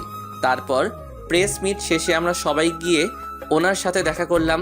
উনি খুবই রাগ করলেন যে আমি কেন মিটিংয়ে ওনার সাথে আসিনি কেন। আমি অনেক বুঝিয়ে বললাম, তাও ইনি কিছুতেই কিছু মানতে রাজি না। শেষ পর্যন্ত রাজি হলো, তাও ওনার বাসায় আজকে রাতে ডিনার করলে। তখন আমি বললাম, আসলে স্যার আমি চাইছিলাম আজকেই দেশে ফিরে যেতে, তাই আপনার সাথে ডিনারে অ্যাটেন্ড করতে পারবো না। সমস্যা নাই, তাহলে আজকে লাঞ্চ করবে আমার সাথে, এরপরে আর কোনো কথা বলবে না। আর ফ্লাইট নিয়ে তোমাদের চিন্তা করতেই হবে না, আমাদের দেশে এয়ারফোর্স গিয়ে তোমাকে দিয়ে আসবে। কি আর করার, বাধ্য হয়ে রাজি হয়ে গেলাম। তারপর ওনার থেকে বিদায় নিয়ে প্লাস সবাইকে বিদায় দিয়ে বাসায় চলে এলাম। বাসায় এসে পার্লারে চলে গেলাম চুল দাড়ি ছোট করার জন্য, না হলে মানুষ দেখলে পাগল বলবে। পার্লার থেকে এসে গোসল সেরে রেডি হয়ে নিলাম। তারপর ফোনটা অন করলাম। অন করে দেখে বাসা থেকে যতগুলো কল আসেনি, ওই মেয়ে তার থেকে বেশি কল দিয়েছে, প্লাস মেসেজ দিয়েছে। দেখতে দেখতে বাবা কল দিল, আমিও কল রিসিভ করলাম। আসসালামু আলাইকুম বাবা, কেমন আছো? আর বাসার সবাই কেমন আছে? ওয়ালাইকুম আসসালাম, আলহামদুলিল্লাহ আমি ভালো আছি, আর বাসার সবাই ভালো আছে। এইমাত্র নিউজে দেখলাম কংগ্রেস। আমি জানতাম তোরা পারবি। ধন্যবাদ, কিন্তু এখন কয়টা বাজে? এই তো রাত 1টা বাজে। এত রাত পর্যন্ত জেগে আছো কেন? মনে তো হচ্ছে প্রতিদিনই অনেক রাত পর্যন্ত জাগনা থাকো। এই না না, প্রতিদিন না, এই সপ্তাহখানিক ধরে। কারণ তুই তো বলছিলি যে 6 মাস পর তো এক্সপেরিমেন্ট শেষ হবে, তাই প্রতিদিন রাতে খবর দেখার জন্য জেগে থাকতাম। কবে যে নিউজে বলবে আমার ছেলেটার কাজ শেষ হবে আর কবে আমার ছেলেটা দেশে ফিরবে। তা বাবা, দেশে কবে ফিরবি? এটা সারপ্রাইজ যে দেশে কবে ফিরবো। এখন গিয়ে চুপচাপ ঘুমিয়ে পড়ো। বয়স তো কম হলো না, বুঝো না কেন যে রাত জাগলে শরীর খারাপ হবে? আর ওষুধ ঠিকমতো খাচ্ছ তো? আচ্ছা ঠিক আছে, মনে থাকবে। ঔষধ না খেলে কি আমার রক্ষা আছে নাকি? তোমার সাথে এমনই হওয়া উচিত। ওকে বাই, পরে কথা বলবো, তুমি ঘুমাও। এখন আবার প্রেসিডেন্টের সাথে লাঞ্চ করতে যেতে হবে। আচ্ছা বাবা, যা। আর শোন, সাবধানে থাকবি। আমি আচ্ছা বলে কল কেটে দিলাম। হঠাৎ গাড়ির হর্নের শব্দ শুনতে পেলাম। বের হয়ে দেখি আমাদের নিতে গাড়ি পাঠিয়ে দিয়েছে। তারপর আমরা গিয়ে গাড়িতে উঠে বসলাম। গাড়ি চললো তার আপন গতিতে। কিছুক্ষণ পর আমরা প্রেসিডেন্টের বাংলোয় পৌঁছে গেলাম। সেখানে আমাদের ফুলের তোড়া দিয়ে আমন্ত্রণ জানানো হলো। তারপর সবাই একসাথে লাঞ্চ করে নিলাম। ও, আপনাদের তো বলাই হয়নি, আমরা 10 জন মিলে টিম করে করে কাজ করেছিলাম প্রজেক্টটাতে। তারপর প্রেসিডেন্ট জানতে চাইলেন, তা ফাহিম, সবাই তো বিয়ে করে ফেললো এখানে, শুধু তুমি ছাড়া। তা বিয়ে করার কি কোনো প্ল্যান নাই নাকি? সবে মাত্র তো নিজের কাজে জয়েন করলাম, তা ভাবছি এইবার দেশে গিয়ে বিয়ে করে নিব। আর আপনাকে কিন্তু আসতেই হবে। তুমি তো জানোই যে আমি একটা দেশের প্রেসিডেন্ট, আমার একটুও সময় নাই। আজকে অনেক কষ্ট করে সময় বের করে নিলাম তোমাদের সাথে লাঞ্চ করার জন্য। তবুও আমি যথাসাধ্য চেষ্টা করব। আরেকটা কথা, একা গেলে হবে না কিন্তু, পরিবারের সবাইকে নিয়ে যেতে হবে। আচ্ছা ঠিক আছে, এখন আমাকে উঠতে হবে। বিকালে আবার হোয়াইট হাউসে মিটিং আছে। তা তোমার কখন যাবে? এখান থেকে গিয়ে কিছু শপিং করব। রাতে দেখি 8টার কোনো ফ্লাইটে যাব। তা হচ্ছে না, আমি যেটা বলেছি সেটাই হবে। এয়ারপোর্টে তোমাদের জন্য হেলিকপ্টার রাখা থাকবে। তা তোমরা কয়জন যাবে? তাহলে 2টা হেলিকপ্টার পাঠিয়ে দিব। তাহলে আমি এখন উঠি, কেমন? ও, তোমাদের তো প্রজেক্টটার টাকাটা দেওয়াই হয়নি। এই নাও, এখানে $1 লাখ করে আছে। এটা তোমাদের বেতন। ওকে স্যার, তাহলে আমরা উঠি এখন। তারপর ওনার কাছ থেকে বিদায় নিয়ে চলে আসলাম। গাড়ি এসে আমাদের নামিয়ে দিয়ে গেল। গিয়ে ফ্রেশ হয়ে শুয়েছিলাম, তখনই আবি আসলো। এসে বলল, শোন, তুই তো বললি যে 3 জন যাব, কিন্তু আমি তো তোকে দেখতেছি। আর বাকি 2 জন কই? কেন, তুই আর অরিন? সত্যি আমরা যাব নাকি তুই মজা করতেছিস? তুই না গেলে বিয়ের সব দিক কে দেখাশোনা করবে? এর জন্য আমাদের নিয়ে যাচ্ছিস? দূর শালা, এত সিরিয়াস হচ্ছিস কেন? যা গিয়ে রেডি হয়ে নে, শপিংয়ে যেতে হবে, হাতে সময় কম। রাত 8টায় আবার ফ্লাইট। আচ্ছা, যাচ্ছি। আর শোন, অরিনকেও সাথে নিয়ে নিস, আমি তো আবার মেয়েদের কাপড় কিনতে পারবো না। আচ্ছা ঠিক আছে। কিছুক্ষণ পর আমরা 3 জনে বেরিয়ে পড়লাম শপিংয়ের উদ্দেশ্যে। শপিং করতে প্রায় ঘন্টা সময় লেগেছে। এখন 6:30 বাজে, তাই সুটকেস গুছিয়ে নিচ্ছি। যা কেনাকাটা করলাম সেগুলো একটাতে নিলাম, আর আমার কাপড় চোপড় একটাতে নিলাম। 7টায় বের হলাম এয়ারপোর্টের উদ্দেশ্যে, কারণ এখন রাস্তায় জ্যাম থাকতে পারে। 7:30-এ আমরা এয়ারপোর্টে পৌঁছে গেলাম। তারপর এয়ারপোর্টে ঝামেলা মিটিয়ে ভিতরে প্রবেশ করলাম। আমাদের লাগেজগুলো কুরিয়ারে দিয়ে দিলাম। তারপর এয়ারপোর্টের ভিতর একটা গাড়ি করে আমাদেরকে হেলিকপ্টার পর্যন্ত নিয়ে যাওয়া হলো। তারপর আমাদের জন্য রাখা হেলিকপ্টারগুলোতে আমরা উঠলাম। আমি একটাতে উঠলাম, আরেকটাতে আবির আর অরিন উঠেছিল। তারপর হেলিকপ্টার উড়াল দিল আমাদের নিয়ে। দীর্ঘ 18 ঘন্টা পর আমরা বাংলাদেশের মাটিতে নামলাম। তারপর পাইলটদের বিদায় দিয়ে এয়ারপোর্টে প্রবেশ করলাম। আমাদের লাগেজগুলো আগে এসে গিয়েছিল, তারপর সেগুলো কালেক্ট করে নিলাম। এয়ারপোর্টের কাজ সারতে আরও 1 ঘন্টা লেগে গেল। দুপুর হয়ে এসেছে এখানে। এয়ারপোর্ট থেকে বের হয়ে একটা গাড়ি নিলাম। গাড়ি নিয়ে বাসার উদ্দেশ্যে রওনা দিলাম। বাসায় যেতে 3 ঘন্টা লাগলো। ঢাকা শহরে এই জ্যাম একবার শুরু হলে শেষ হওয়ার নাম নেয় না, তাই যেতে এত সময় লাগলো। গাড়ির ভাড়া মিটিয়ে নিলাম। পরে কলিং বেল বাজালাম। মা এসে দরজা খুলে দিল। দরজা খোলার পর আমাকে দেখে এসে জড়িয়ে ধরলো। আমিও জড়িয়ে ধরে কান্না করে দিলাম।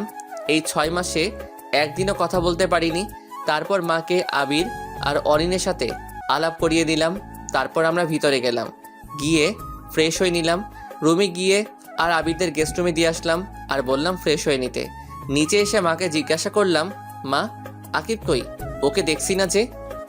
ও ওর ম্যাডামের বাসায় গেছে পড়তে, এখনো আসে নাই। আর তার উপরে ওর ম্যাডামও নাকি অসুস্থ। ও আচ্ছা, তা বাবা কি ওকে নিয়ে ফিরবে নাকি আমি গিয়ে নিয়ে আসবো? যাবে বলতেছিস যখন যা, বাইকও নিয়ে আয় আর নিজের বউকেও দেখে আয়। হাজার হোক কিছুদিন অসুস্থ ছিল বলে কথা। মা তুমি আবার শুরু করলে? তারপর অরিন আর আবিরকেও বললাম চলতে। তাদের নিয়ে চললাম আকিবকে আনার উদ্দেশ্যে। গাড়িতে ওঠার পর আবির জিজ্ঞাসা করলো, কি রে, আমরা এখন কোথায় যাচ্ছি রে? কে আনতে? সে কোথায় থাকে রে? বাবা মায়ের সাথেই থাকে। এখন তাকে প্রাইভেট থেকে আনতে যাচ্ছি। আরও একটা কারণ আছে সেখানে যাওয়ার, কিন্তু সেটা সারপ্রাইজ। ওকে, সারপ্রাইজ হলে আর কি করার, এখন তাহলে অপেক্ষাই করতে হবে।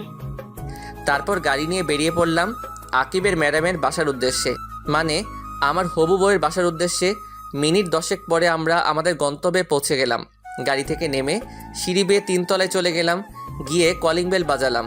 যিনি দরজা খুলে দিল ওনাকে দেখে পরিচিত মনে হলো না, তাই জিজ্ঞাসা করলাম।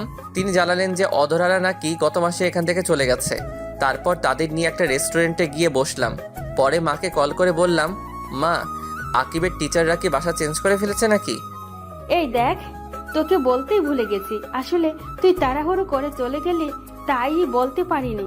তারা এখন তোর বাবার অফিসের সামনে যে নীল ভবনটা আছে না, ওইটার 3 তলায় থাকে আর ওদের ফ্লোর নাম্বার হচ্ছে 8। তারপর মায়ের দেওয়া ঠিকানায় চলে গেলাম। গিয়ে কলিং বেল বাজাইলাম। অধরার মামি এসে দরজা খুলে দিল। আমি ওনাকে সালাম দিলাম। সালামের জবাব নিয়ে তিনি আমাদের ভিতরে বসতে বললেন। আমরাও ভিতরে গিয়ে বসলাম, কিন্তু আর কাউকে তো দেখতে পাচ্ছি না। তখন আন্টিকে জিজ্ঞাসা করলাম, আচ্ছা আন্টি, আকিবের কি পড়া শেষ হয়ে গেছে নাকি? তার পড়া তো কখনই শেষ হয়ে গেছে, তুমি আসবে বলে তাকে বসিয়ে রাখা হয়েছে। মনে হয় ওর ম্যাডামের সাথে গল্প করতেছে। তা বাবা, তোমার আসতে লেট হলো যে? আসলে আন্টি আমি আজকেই ফিরেছি তো, আর আমি জানতাম না যে আপনারা বাসা চেঞ্জ করেছেন। আমি আপনাদের আগের বাসায় গিয়ে জানতে পারি যে আপনারা বাসা চেঞ্জ করেছেন। পরে মায়ের কাছ থেকে ঠিকানা নিয়ে এখানে আসলাম, তাই লেট হয়ে গেছে। ও কথা বলতে বলতে তো এগুলোই দেওয়া হলো না। আন্টি এগুলো নিন। এগুলোতে কি আছে? আজকে আমি এসেছি তো, তাই সকলের জন্যই কিছু উপহার এনেছি। আসলে গতকাল একেবারে বেতন পেয়েছিলাম তো। এসবের কি কোনো দরকার ছিল নাকি? থাক না আন্টি, আমারও তো ইচ্ছে হতেই পারে। আচ্ছা আন্টি, আমি গিয়ে দেখি আকিব কি করতেছে। আচ্ছা যাও, আমি ওনাদের নাস্তা এনে দিচ্ছি। না আন্টি, এসবের কোনো দরকার নেই। তা বললে তো হবে না। প্রথমত তোমরা প্রথমবার আমাদের বাসায় এসেছো, দ্বিতীয়ত তোমরা ওর ফ্রেন্ড, তাই কোনো না শুনিব না বলেই আন্টি তাদের জন্য নাস্তা আনিতে চলে গেল। আমিও অধরার রুমের দিকে চলে গেলাম। দরজার কাছে পৌঁছাতেই শুনতে পেলাম আমাকে কি দিয়ে যেন কথা হচ্ছে ম্যাডাম আর ছাত্রের মধ্যে। রীতিমতো ঝগড়া লাগার উপক্রম। আমি তাদের এই তর্ক বিতর্ক দেখে হাসতে লাগলাম। পরে ভিতরে প্রবেশ করলাম। আমাকে দেখে দুজনেই অবাক। আমাকে দেখেই আকিব এসে জড়িয়ে ধরে বলল, ভাইয়া তুমি কখন এলে? এই তো মিনিট 10 হলো। তা তোর পড়া কি শেষ হয়েছে নাকি? হ্যাঁ, কিন্তু কেন? পড়া শেষ হলে বাহিরে যা, গিয়ে দেখ আমার ফ্রেন্ডরা বসে আছে, তাদের সাথে গিয়ে কথা বল। আমার কিছু কথা আছে তোর ম্যাডামের সাথে। আচ্ছা ভাইয়া বলে আকিব ব্যাগ নিয়ে বাইরে চলে গেল। এখন কেমন আছেন? শুনলাম আপনি নাকি অসুস্থ ছিলেন। আলহামদুলিল্লাহ ভালো আছি। তা আপনি দেশে কবে এলেন? এই তো আজকে দুপুরে আসলাম, এসেই এখানে এলাম। আচ্ছা চোখটা বন্ধ করুন তো, আপনার জন্য একটা উপহার আছে। চোখ বন্ধ করলে দেখবো কিভাবে? আরে বন্ধ করুনই না। তারপর অধরা চোখ বন্ধ করলে আমি তাকে তার জন্য আনা চেনটা তাকে পরিয়ে দিলাম। সাথে সাথেই ঠাস, অধরা আমাকে চড় মারলো। কিন্তু কেন মারলো? আপনার সাহস কি করে হয় আমাকে চেন পরানোর? আপনি কি জানেন না প্রাপ্তবয়স্ক ছেলে কোনো প্রাপ্তবয়স্ক মেয়ের শরীর ছোঁয়ার কোনো অধিকার নেই বিয়ের আগে? চেনটাই তো পরিয়ে দিলাম, এতে এত রিয়াক্ট করার কি আছে? এটা আমেরিকা নয় যে যা ইচ্ছা তাই করা যাবে। এখানে একটা মেয়ে একটা ছেলের হাত ধরে হাঁটলেও মেয়েটাকে দোষী করা হয়, আর সেখানে আপনি। আচ্ছা সরি। ততক্ষণে আবির, অরিন ও অধরার মামি এসে জিজ্ঞাসা করতে লাগলো, কিরে কি হয়েছে, এভাবে চেঁচাচ্ছিস কেন? আসলে আমি বলার আগেই অধরা বলল, কিছু হয়নি, আর আপনি এখন আসতে পারেন। তারপর সেখান থেকে চলে আসি। বের হয়ে আকিবকে বলি বাবাকে কল করে বলতে ড্রাইভারকে পাঠিয়ে দিতে ওদের নেওয়ার জন্য। বলে আমি গাড়ি নিয়ে সেখান থেকে সোজা নদীর পাড়ে চলে আসি। এদিকে আকিব বাবাকে কল করে গাড়ি পাঠাতে বললে বাবা বলেন, গাড়ি পাঠাবো কেন? ফাহিমরা তোকে আনতে গেছে। বাবা ভাইয়া এসেছিল, তোমায় বাসায় এসে বলবো এখন তাড়াতাড়ি গাড়ি পাঠাও। আর সাথে ভাইয়ার বন্ধু ওনার বউ দাঁড়িয়ে আছে। আচ্ছা আমি গাড়ি পাঠিয়ে দিচ্ছি। আর তোর ভাই কোথায় যাচ্ছে, কিছু কি বলে গেছে নাকি? না, কিছুই বলে যায়নি। আচ্ছা বলে কল কেটে দিলেন, তারপর ড্রাইভারকে বলে দেন আকিবকে নিয়ে আসতে। এদিকে আমি নদীর পাড়ে এসে একটা বেঞ্চিতে বসে পড়ালাম। খুব খারাপ লাগছিল। কি এমন করেছিলাম যার জন্য আমাকে এইভাবে আমার বন্ধু ও তার বউয়ের সামনে এভাবে অপমান করলো। কিছুক্ষণ পর মনে হলো পিছনে এসে একটা গাড়ি দাঁড়ালো, তাই পিছনে তাকালাম। দেখলাম বাবা গাড়ি থেকে নামলেন, নেমে আমার দিকে এগিয়ে এলেন, এসে আমার পাশে বসলেন। বসে, তোর মন খারাপ কেন জানতে পারি কি? কিছু হয়নি বাবা। আমার ছেলেটা আজ এত বড় হয়ে গেছে, এখন নিজের দুঃখ নিজের মধ্যে চেপে রাখতে জানে, আর আমাকেও এখন সেটা বলতে চায় না। বাবা তেমন কিছুই না। যদি কিছু নাই হতো তাহলে এই রাতের বেলা এই নদীর পাড়ে এসেছিস আর কি লুকানোর চেষ্টা করছিস? আমি সবটাই জানি। বাসায় এসে আকিব আমাকে সব বলেছে। ও আচ্ছা। চল বাসায় যাবি, আর এই বিষয় নিয়ে পরে আলোচনা করা যাবে। তারপর বাবা ড্রাইভারকে বলল গাড়ি নিয়ে চলে যেতে। পরে আমি আর বাবা আমার গাড়িতে করে চলে এলাম। বাসায় এসে ফ্রেশ হয়ে নিলাম, তারপর ডিনার করে গিয়ে ঘুমিয়ে গেলাম। কারোর সাথে তেমন কোনো কথা বলিনি। পরের দিন ঘুম থেকে উঠে ফ্রেশ হয়ে নাস্তার টেবিলে চলে গেলাম। সাথে আবির ও অরিনও আছে। সবাই মিলে নাস্তা করছিলাম। এমন সময় বাবা বললেন, আমি চাচ্ছিলাম ফাহিমের বিয়েটা গ্রামের বাড়িতে গিয়ে করানোর জন্য। এমনিতেও গ্রামে তেমন একটা যাওয়া হয় না, আর ওর চাচা চাচিরাও তো গ্রামে থাকে। এটা ঠিকই বলেছো তুমি, এটা করলেই ভালো হবে। আমি ভাবছিলাম যে আগামী সপ্তাহের শুক্রবার বিয়ের কাজটা শেষ করে ফেলতে, আর তুমি আজকে গ্রামে চলে যাবে। এত তাড়াতাড়ি করার কি প্রয়োজন? প্রয়োজন আছে বলেই তো বলছি, যা বললাম সেটাই যেন হয়। বলে বাবা খাবার খেয়ে অফিসের উদ্দেশ্যে চলে গেল। আমরাও নাস্তা করে নিলাম। তারপর আবিরদের নিয়ে বেরিয়ে পড়লাম শহর ঘুরে দেখাতে। অনেক বছর পর আবির দেশে আসলো, আর অরিনের তো জন্মই সেখানে, তাই তাদের নিয়ে ঘুরতে বের হলাম। ঢাকার প্রায় সব জায়গায় আমরা ঘুরে দেখে ফেললাম। সন্ধ্যায় বাসায় এসে ফ্রেশ হয়ে নিলাম। তারপর সবাই মিলে আড্ডা দিতে লাগলাম। অরিন আবার তেমন বাংলা বলতে পারে না, কারণ জন্মের পর থেকেই সেখানে থেকেছে তো, তাই ইংলিশটাই ভালো পারে। আর ওদেরকে আমি 1 মাস এখানে থাকতে বলেছি, আর এই কয়দিনে ওকে বাংলা শেখানোর দায়িত্ব মাকে দিয়েছি। আমি মাকে বললাম, মা বলছিলাম কি, আজকে তো বুধবার, তাই যদি শনিবার গ্রামে যাই তাহলে কেমন হবে? তোর বাবা যখন বলেছে নিশ্চয়ই কিছু ভেবেই বলেছে, তাই তুই কালকেই চলে যা, আর সাথে আবির আর অরিনকেও নিয়ে যা। আচ্ছা ঠিক আছে। কতদিন পর দেশে এলাম, একটু শান্তিতে বাসায় থাকবো, সেটাও হচ্ছে না। ফিসফিস করে কি বলতেছিস? কই কিছু বলিনি তো। কিছুক্ষণ পর বাবাও এসে গেলেন। পরে সবাই একসাথে ডিনার করে নিলাম। ডিনার করার পর আমি রুমে গিয়ে গিফটগুলো নিয়ে আসলাম। পরে সবাইকে নিজেদের গিফটগুলো বুঝিয়ে দিলাম। সব থেকে বেশি গিফট আকিবের জন্য এনেছিলাম, আর অধরার জন্য আনা গিফটগুলো আমার লকারে রেখে দিলাম। গিফটগুলো বুঝিয়ে দেওয়ার পর ঘুমাতে চলে এলাম। কিছুক্ষণ পর আকিব আমার রুমে এসে বলল সে নাকি আমার সাথে ঘুমাবে। আমি আর মানা করতে পারলাম না। শুয়ে পড়ার পর আকিব অধরার কথা বলা শুরু করলো। এদিকে আমি ঘুমিয়ে পানি। আজকে অনেক ধকল গেল, তো সকালে তাই শুয়ে পড়ার পরই চোখটা লেগে যায়, আর আমি চলে গেলাম ঘুমের অতল দেশে। আকিব আমার কোনো সাড়া না পেয়ে সেও কিছুক্ষণ ঘুমিয়ে গেল। সকালে ঘুম থেকে উঠে দেখি আকিব আমাকে কোলবালিশের মতো জড়িয়ে ধরে ঘুমিয়ে আছে। তাকে আমার থেকে ছাড়িয়ে আমি ফ্রেশ হতে যাই। ফ্রেশ হয়ে এসে আকিবকে ডেকে তুলে দিলাম, কারণ আজকে আকিবের স্কুল আছে, তাই ওকে ডেকে তুলে ফ্রেশ হতে পাঠিয়ে দিলাম। আকিব ফ্রেশ হয়ে এলে আমরা নিচে যাই নাস্তার টেবিলে। গিয়ে দেখি সবাই আমাদের 2 ভাইয়ের আগেই উঠে গেছে আর নাস্তার টেবিলে বসে আছে। কিছুক্ষণ পর মা এসে নাস্তা দিয়ে গেল। আমরা নাস্তা করতে শুরু করলাম। তখন বাবা জানতে চাইলো যে কবে আমি গ্রামের বাড়ি যাব। আমাদের সেখানে যাওয়ার কথা শুনেই আকিবও বায়না ধরলো যে আমাদের সাথে যাবে, কিন্তু বাবা দিতে রাজি না। এক পর্যায়ে আকিব কান্না শুরু করে দিল, তাও বাবা তাকে যেতে দিতে রাজি না, কারণ আকিবের স্কুল খোলা প্লাস প্রাইভেট, এইসবের বাহানা দিচ্ছে বাবা। তখন আকিব বলে, প্রাইভেট নিয়ে তো কোনো সমস্যা হয় না, অধর আব্বুকে সাথে নিয়ে গেলেই তো হয়। প্রাইভেট ঠিক আছে, কিন্তু স্কুল যে বন্ধ হবে তার কি হবে? তখন আকিব আমাকে ইশারায় বলে বাবাকে রাজি করাতে। তখন আমি বললাম, বাবা থাক না, কিছুদিন স্কুল বন্ধ হলে কিছু হবে না। কিন্তু বাপ, সামনে তোর জেএসসি পরীক্ষা। ওইটা কোনো ম্যাটার না, এই কয়দিন বন্ধ করলে কিছু হবে না, আর প্রাইভেট তো পড়বেই। কিন্তু দেখো বাবা, আর কোনো কিন্তু না, তাহলে কিন্তু আমিও গ্রামের বাড়ি যাব না। এমনিতে অনেক ক্লান্ত, কালকে মাত্র আসলাম, আর তুমি আজকে আবার গ্রামে যেতে বলতেছো। আচ্ছা, যা ভালো হয় তাই কর। এই তো আমার ভালো বাবা, তাহলে আজকে বিকেলেই গ্রামে যাব। আকিব স্কুল থেকে আসলে তখনই আন্টি আমি কি আসতে পারি? কথাটা শুনে সবাই দরজার দিকে তাকালাম। তাকিয়ে দেখি অধরা এসেছে। তাকে দেখে মা এগিয়ে গেল, গিয়ে জিজ্ঞাসা করলো, কি রে মা, কেমন আছিস? আমাদের তো মনে হয় ভুলেই গেছিস। না আন্টি, তোমাদের ভুলি কি করে? এই আন্টি কি রে? মা বলবি? আজ বাদে কাল আমার ঘরের বউ হয়ে আসবি, এখনো আন্টি বলে ডাকিস? আর এতদিন তোর কোনো দেখা নেই যে। তা মা, এখন শরীর কেমন আছে? জি, এখন আগের থেকে ভালো আছি। তা আকিব কি স্কুলে যাবে না নাকি? হ্যাঁ যাবে তো। আকিব যা, গিয়ে রেডি হয়ে নে তাড়াতাড়ি। আর তুই আয়, এসে নাস্তা করে নে। না আন্টি, মানে মা, এখন কিছু খাবো না। তা বললে তো হবে না, এখন তো না খেয়ে দিব না। আয় আকিব, রেডি হয়ে আস্তে আস্তে খেয়ে নে। তারপর অধরা এসে খাবার টেবিলে বসে পড়ল। সবার সাথে কুশল বিনিময় করে নিল, প্লাস আবির আর অরিনের সাথে পরিচিত হয়ে নিল। ততক্ষণে আমি আমার রুমে এসে রেডি হয়ে নিলাম।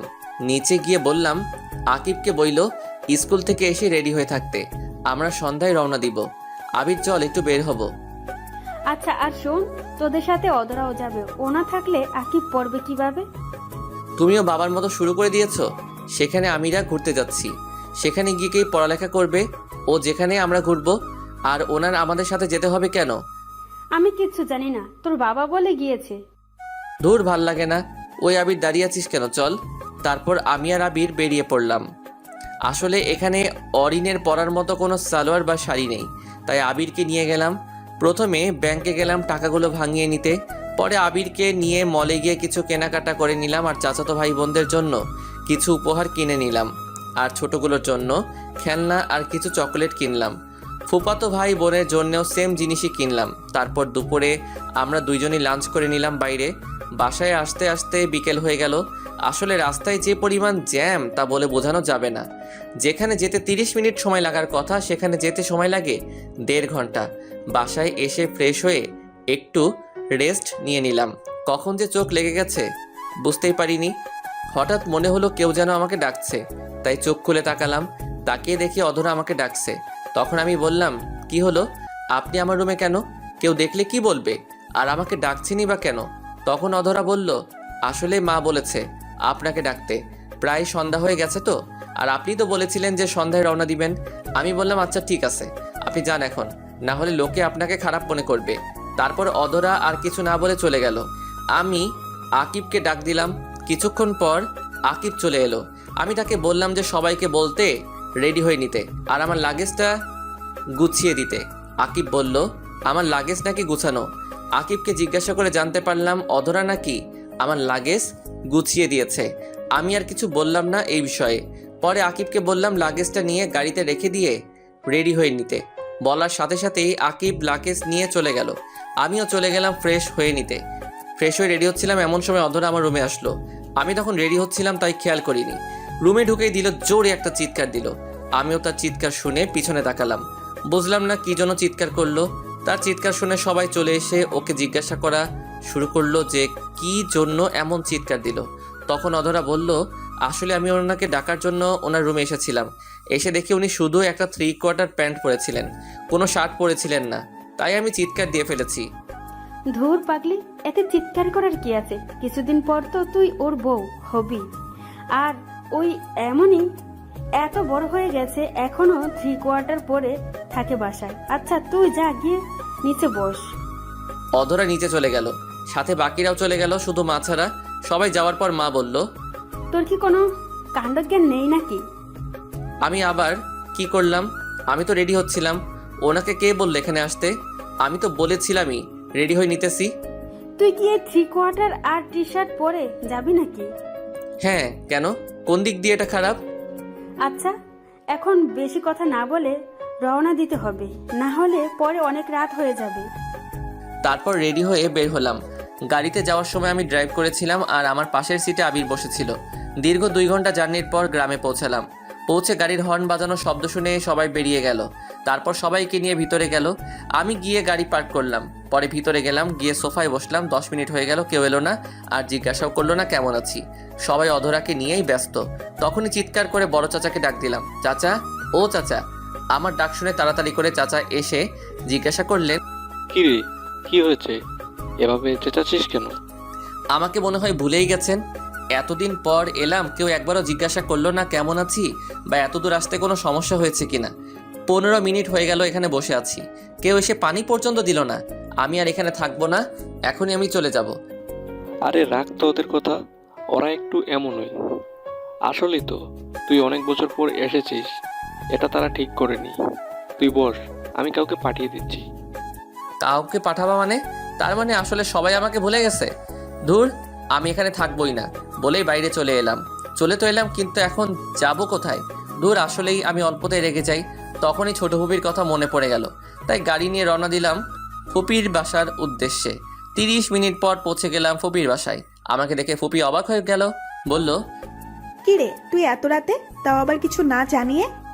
কেন আসতে পারি না নাকি? না করার হলে করে দাও, আমি এখনই চলে যাচ্ছি। আয় ভিতরে আয়। তা কেমন আছিস?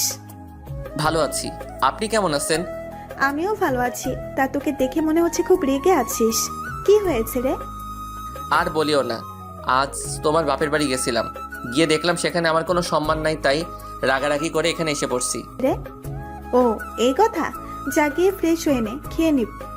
আচ্ছা, আরেকটা কথা, তুমি কিন্তু বলবে না আমি যেখানে আছি। আর ফুপা কখন আসবে? আচ্ছা বাবা, বলবো না কাউকে। তোর ফুপা এখনই এসে পড়বে, তুই যা তো ফ্রেশ হয়ে নে। আমি গিয়ে ফ্রেশ হয়ে নিলাম। ফ্রেশ হয়ে এসে দেখি ফুপাও এসে গেছে।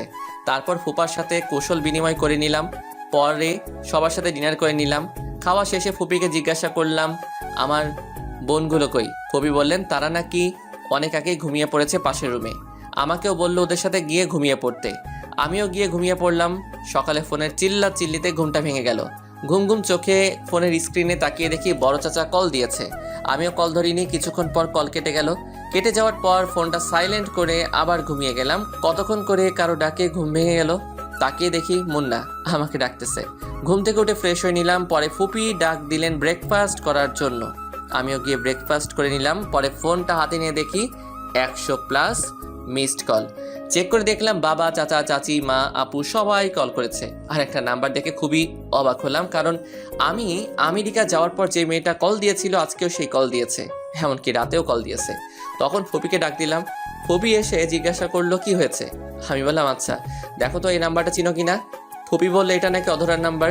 তাই তো বলি সেদিন কল না ধরায় কান্নাই বা করবে কেন একজন অপরিচিত মেয়ে। আর সেদিন রাগ করে আর পরে কল দেয়নি, তা আজকে কি জন্য আবার কল দিল? মনে হয় কালকে রাগ করে চলে এসেছি তো, আর রাতেও পরে ফিরিনি, তাই মনে হলো কল দিয়েছি। এইসব ভাবতে ভাবতে মা কল দিল। রিসিভ করলাম আর মা বলা শুরু করলো, কি বললো আপনাদের বলুন না, পরে আপনারাও জেনে যাবেন। এটা শুধু আমার আর আমার মায়ের মধ্যকার কথা। আমি কোথায় আছি তা বলুম না, আর যদি যেতেই হয় বিয়ের 2 দিন আগে যাবো, এর আগে বললেও যাবো না। ভালোই ভালোই বলছি আয় তাড়াতাড়ি। তোর চাচা সকালে যখন বলেছে যে তুই নাকি রাতে রাগ করে বের হয়েছিলি আর ফিরিসনি, সকালেও নাকি কল ধরিসনি, তখনই আমি বাবা ছুটে চলে আসি। কবি বলেছেন যেখানে তোমার সম্মান নেই সেখানে তুমি যেও না, তাই আজকে আমি ফিরছি না। তোমরা থাকো ওই মেয়েকে নিয়েই, আমাকে নিয়ে না ভাবলেও হবে। দেখ মেজাজটা খারাপ বানিস না, এমনিতে মেয়েটা কাল রাত থেকে কান্না করেই যাচ্ছে, আর তোর চাচা চাচিদের বকা দিচ্ছে কেন তাকে নিয়ে তারা এত মাতামাতি করলো, যার ফলে তুই রাগ করে চলে গেলি। তা বলেও লাভ হবে না। আর উনি এখন কান্না করতেছেন কেন? সেদিন থাপ্পড় মারার সময় মনে ছিল না? আবার আমার ফ্রেন্ড আর তার বউয়ের সামনে অপমান করার সময় মনে ছিল না? এইসব আবার কবে হলো? আর যা হয়েছে ভুলে যা। বাবা ফিরে আয় তুই। বলেছি না আমি গেলেও কিছুদিন পর যাবো, আর তুমি আমার মা হয়ে আমার বিরুদ্ধে কথা বলতেছো।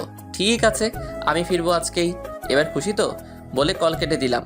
ফুপি, এই ফুপি। ফুপি তাড়াতাড়ি করে এলো, এসে জিজ্ঞাসা করলো, কি হয়েছে? এভাবে কান্না করতেছিস কেন? আমাকে কেউ ভালোবাসে না। কেন আবার কি হলো? এখন মাও কল দিয়ে আমাকে বকা দিল। এটা কিন্তু ঠিক হয়নি। আমি ভাবিকে বলবো তোকে যেন আর বকা না দেয়। আর শোন, আমি রান্না করতেছি আজকে তোর সব পছন্দের খাবার। যা গিয়ে গোসল সেরে আয়। কয়টা বাজে যে এখনই গোসল দিব? 12:30 বাজে। যা গোসল করে আয়, কিছুক্ষণ পর তোর ফুপাও চলে আসবে। আজকে এত তাড়াতাড়ি ফুপা চলে আসবে যে? আসলে সকালে ভাবি কল দিয়ে বলছে আজকেই যেতে, সবাই নাকি আজকেই আসবে। ও তাহলে এই ব্যাপার। যা তাড়াতাড়ি গিয়ে গোসল সেরে নে, তারপর সবাই একসাথে খেয়ে রওনা দিব। তারপর আমি গিয়ে গোসলটা সেরে নিলাম, পরে নামাজ আদায় করলাম। ফুপা আসার পরে সবাই একসাথে দুপুরের খাবার খেলাম, খেয়ে কিছুক্ষণ রেস্ট নিলাম। এরই মধ্যে সবাই রেডি হয়ে নিল, পরে সবাই মিলে রওনা দিলাম। 1 ঘন্টা পর বাসায় পৌঁছালাম। আসলে ভাই কি বলবো, রাস্তায় যে পরিমাণ জ্যাম, তার উপরে আবার রং সাইড দিয়ে লোকেরা গাড়ি ঢুকিয়ে দেয়, যার ফলে জ্যামের সৃষ্টি হয়। আর ট্রাফিক পুলিশও নিজেদের কাজ ঠিকমতো করতে পারে না, শুধু দেখে কিভাবে টাকা খাওয়া যায়। আর এই জ্যামের কারণে 30 মিনিটের জায়গায় 1 ঘন্টা লাগলো। বাসায় এসে দেখি সবাই মিলে ডাইনিং রুমে বসে গোল মিটিং করতেছে। ভিতরে ঢুকে তাদের কাছে গেলাম, তাদের রিয়াকশন দেখে মনে হইতেছে এখানে কেউ নেই। তখন বললাম, দূর, কেউ কি কথা বলবা না নাকি? দূর, এইভাবে কল করে ডেকে এনে এখন কেউ কিছু বলছে না, থাকো তোমরা। আমি ফিরে গেলাম আবার, এইবার আর আসমুই না, গিয়ে আমেরিকা চলে যাব। ভাবি তোরা কি থাকবি নাকি আমার সাথে যাবি? সরি রে, আমরা এখানেই থাকছি, তুই চাইলে যেতে পারিস। তুই বন্ধু নামের কলঙ্ক, থাক তুই, আমি গেলাম বলে চলে আসতে নিলাম। তখনই ঝড়ের গতিতে কে জানি এসে আমাকে জড়িয়ে ধরলো। আমিও ধাক্কা সামলাতে না পেরে মাটিতে পড়ে গেলাম। আর যে জড়িয়ে ধরেছিল সে আমার উপরে পড়েছে। চোখ খুলে তাকিয়ে দেখি যে আমাকে জড়িয়ে ধরেছে সে আর কেউ নয়, অধরা। এদিকে তো লজ্জায় আমার মাথা কাটা যাচ্ছে। সবাই বলে ছেলেদের লজ্জা থাকতে নেই, আপনারাই বলুন তো মিয়া, একটা মেয়ে যদি ছেলেটার পরিবারের সবার সামনে এভাবে জড়িয়ে ধরে তাহলে তো ছেলেটা লজ্জা পাবেই। আমার ক্ষেত্রেও সেটাই হয়েছে। কোনো রকম ওকে ছাড়িয়ে উঠিয়ে দাঁড় করালাম। যেই একটা থাপ্পড় দিতে যাব তখনই চোখ বন্ধ করে নিল। মেয়েটার মুখটা দেখে কেমন যেন বুকের পাশটা নড়াচড়া করে উঠলো, তাই আর থাপ্পড় দিলাম না। সরাসরি জিজ্ঞাসা করলাম, কি হলো? শুনলাম কাল রাত থেকে রাখি কিছুই খাননি। অধরা তখন চোখ খুলে তাকিয়ে জবাব দিল, কে বললো আমি খাইনি? আমি তো রাত্রিবেলাও খেয়েছি। তার মানে সবাই আমাকে মিথ্যা কথা বলেছে? তুমি আমার মা হয়ে আমার সাথে এটা করতে পারলা? আরে সত্যি বলেছি, ও কাল থেকে কিছুই খায়নি, শুধু কান্না করেছে। 1 মিনিট তুই দাঁড়িয়ে আছিস কেন? তুই না চলে যাচ্ছিস? তাহলে চলে যা। কে আমার ছেলেটাকে বের করে দিচ্ছে দেখি তো। কথাটা শুনে পিছনে তাকিয়ে দেখি মেজো ফুপি, ফুপা আর ওনার মেয়েরাও এসেছে। আমিও একটু কান্না কান্না ভাব নিয়ে ফুপিকে বললাম, দেখো ফুপি, আমি এতদিন পর বাসায় আসলাম আর আমাকে বাসা থেকে বের করে দিচ্ছে। এটা তো ঠিক না। আমার বাবাটা কত বছর পর এসেছে আর তোমরা ওর সাথে এমন করছো কেন? সাদে কি আর করছি, ছেলেটা এখন অনেক বদলে গেছে, কথায় কথায় রাগ করে। আগে কতই ভালো ছিল, এখন কিছু বললেই রাগ করে চলে যায়। ভাবি বুঝেন না কেন? এটা ওদের বংশগত। শুধু তুমি বললে বলে আজকে গেলাম না, না হলে চলেই যেতাম। আর তোমরা কি দরজায় দাঁড়িয়ে থাকবে নাকি ওই মুরগির ডিম? কেমন আছিস? দেখো, ভালো হবে না কিন্তু। আমারও একটা সুন্দর নাম আছে। ভাবি দেখো না ভাই আমাকে কিসব বলছে। তুই আবার ভাবি পাইলি কই? আমি তো তোরে বিয়া করবো, জানোস না তুই? ধুর, মজা বাদ দে তো। যা তোর রুমে যা, আমরাও গিয়ে ফ্রেশ হয়ে নেই। ফুপিরা চলে গেল ফ্রেশ হতে, আমিও আমার রুমে চলে গেলাম। রুমে গিয়ে ফ্রেশ হয়ে নিলাম। ফ্রেশ হয়ে বের হয়ে দেখি আমার গাড়ির চাবিটা টেবিলের উপর নেই। তখনই চেঁচিয়ে মাকে ডাক দিলাম। মা এসে বললেন, কি হয়েছে? সারের মতো চেঁচাচ্ছিস কেন? সাদিকে আর চেঁচাচ্ছি? আমার রুমে কে এসেছিল আর আমার গাড়ির চাবি কই? যে তোর রুমে এসেছিল সেই গাড়ির চাবি নিয়ে গেছে। সেটাই জানতে চাইছি, কে আমার রুমে এসেছিল? সেটা আমি কি করে বলবো? আমি কি তোর রুমের সিকিউরিটি গার্ড নাকি? বলে মা হনহনিয়ে চলে গেল। তখনই আকিবকে ডাক দিলাম। বেচারা আমার ডাক শুনে দৌড়ে চলে এলো, এসে বলল, ভাই আমায় ডাকছিলে কেন? তুই কি আমার গাড়ির চাবি নিয়েছিস নাকি? আমি তোমার গাড়ি চাবি নিয়ে কি করবো? আর আমি তো গাড়ি চালাতে পারি না, তবে কিছুক্ষণ আগে দেখলাম ভাবি তোমার গাড়ি নিয়ে কোথায় যেন গিয়েছে। বলিস কি? ওনার এত বড় সাহস আমার গাড়ি নিয়ে গেছে? আর তুই কি সবাইকে সবার গিফট বুঝিয়ে দিয়েছিস নাকি? না ভাইয়া, আজকে নাকি বড় ফুপি আর সেজো ফুপি আসবে রাতে, আর তারা আসলেই সবাইকে একসাথে দিয়ে দেবো। আচ্ছা, এখন কয়টা বাজে রে? কেন ভাই, ঘড়ি দেখোনি? এখন তো রাত 8টা বাজে। এই রাতের বেলা উনি আমাকে গাড়ি নিয়ে বের হলেন, আল্লাহ জানে আমার গাড়ির কি হবে। আমি আর রাকিব কথা বলছিলাম, তখনই ছোট চাচা এসে বললেন, শোনো, রাতে কিন্তু বের হোস না। কেন চাচা, রাতে বের হলে কি হবে? আর বলিস না, এলাকার পোলাপান সব নষ্ট হয়ে গেছে, যাকে পায় তার কাছ থেকেই সব রেখে দেয়। আর মেয়েদের তো বের হওয়া আরো বেশি বিপজ্জনক। এসব কি বলতেছো তুমি? হ্যাঁ রে, কিন্তু তুই এত ভয় পাচ্ছিস কেন? আচ্ছা, অধরা কি ফিরেছে নাকি? অধরা আবার কোথায় বের হলো? আকিব বলল উনি নাকি কিছুক্ষণ আগে আমার শাড়ি নিয়ে বের হয়েছেন। মা, মা, আবার সারের মতো চেঁচাচ্ছিস কেন? অধরা নাকি বের হয়েছে। তোমরা কি জানো না এলাকার পরিস্থিতি যে খারাপ? অধরা আবার কখন বের হলো? আমরা তো কেউ দেখিনি। আর গেলেই বা কিভাবে? আকিব বলল উনি নাকি আমার গাড়ি নিয়ে বের হয়েছেন। মার সাথে যখনই কথা বলছিলাম তখনই মোবাইলে একটা মেসেজ এলো। মেসেজটা দেখে তাড়াতাড়ি করে বেরিয়ে গেলাম। পিছন থেকে সবাই বারবার জিজ্ঞাসা করছিল, কাউকে কিছু না বলেই মানিব্যাগ নিয়ে বেরিয়ে গেলাম। বাইরে বের হয়ে ড্রাইভারের কাছ থেকে চাবি নিয়ে থানার উদ্দেশ্যে রওনা দিলাম। সাথে আবিরকেও নিয়ে নিলাম। কিছুক্ষণ পর থানায় পৌঁছে গেলাম। গিয়ে দেখে অধরা অফিসারের সামনে বসে আছে। আমরা যাওয়ার পর আমাদের দেখে অফিসার বসা থেকে দাঁড়িয়ে গেলেন। মূলত আমাকে দেখে না, আবিরকে দেখে দাঁড়িয়ে গেল। কারণ আবিরকে সবাই টিভিতে দেখেছে, তাই সবাই চিনে, আমাকে কেউ চিনে না। আমিও সেটাই চাই। আমি চাই সবাই আমাকে সাধারণ মানুষ হিসেবে চিনুক। তখনই অফিসার আবিরকে দেখে বলল, আসসালামু আলাইকুম স্যার, আপনি এখানে, তাও আবার আমার থানায়? কোনো প্রবলেম হয়েছে নাকি? আর স্যার দাঁড়িয়ে আছেন কেন? বসেন প্লিজ, এই স্যারের জন্য চা নিয়ে আসো। ওয়ালাইকুম আসসালাম। আসলে আপনি আমার বন্ধুর ওয়াইফকে ধরে নিয়ে এসেছেন, তাই আমাকে আসতে হয়েছে। আর এখন চা খাওয়ার জন্য আসিনি, অন্য আরেকদিন আসবো চা খাওয়ার জন্য। এখন যদি ওনাকে ছেড়ে দেন তাহলে ভালো হয়। আসলে স্যার, এটা একটা অ্যাক্সিডেন্ট কেস, আর উনি যার গাড়ি ধাক্কা দিয়েছেন সেই এলাকার এমপির মেয়ে, তাই স্যার ছাড়া যাবে না।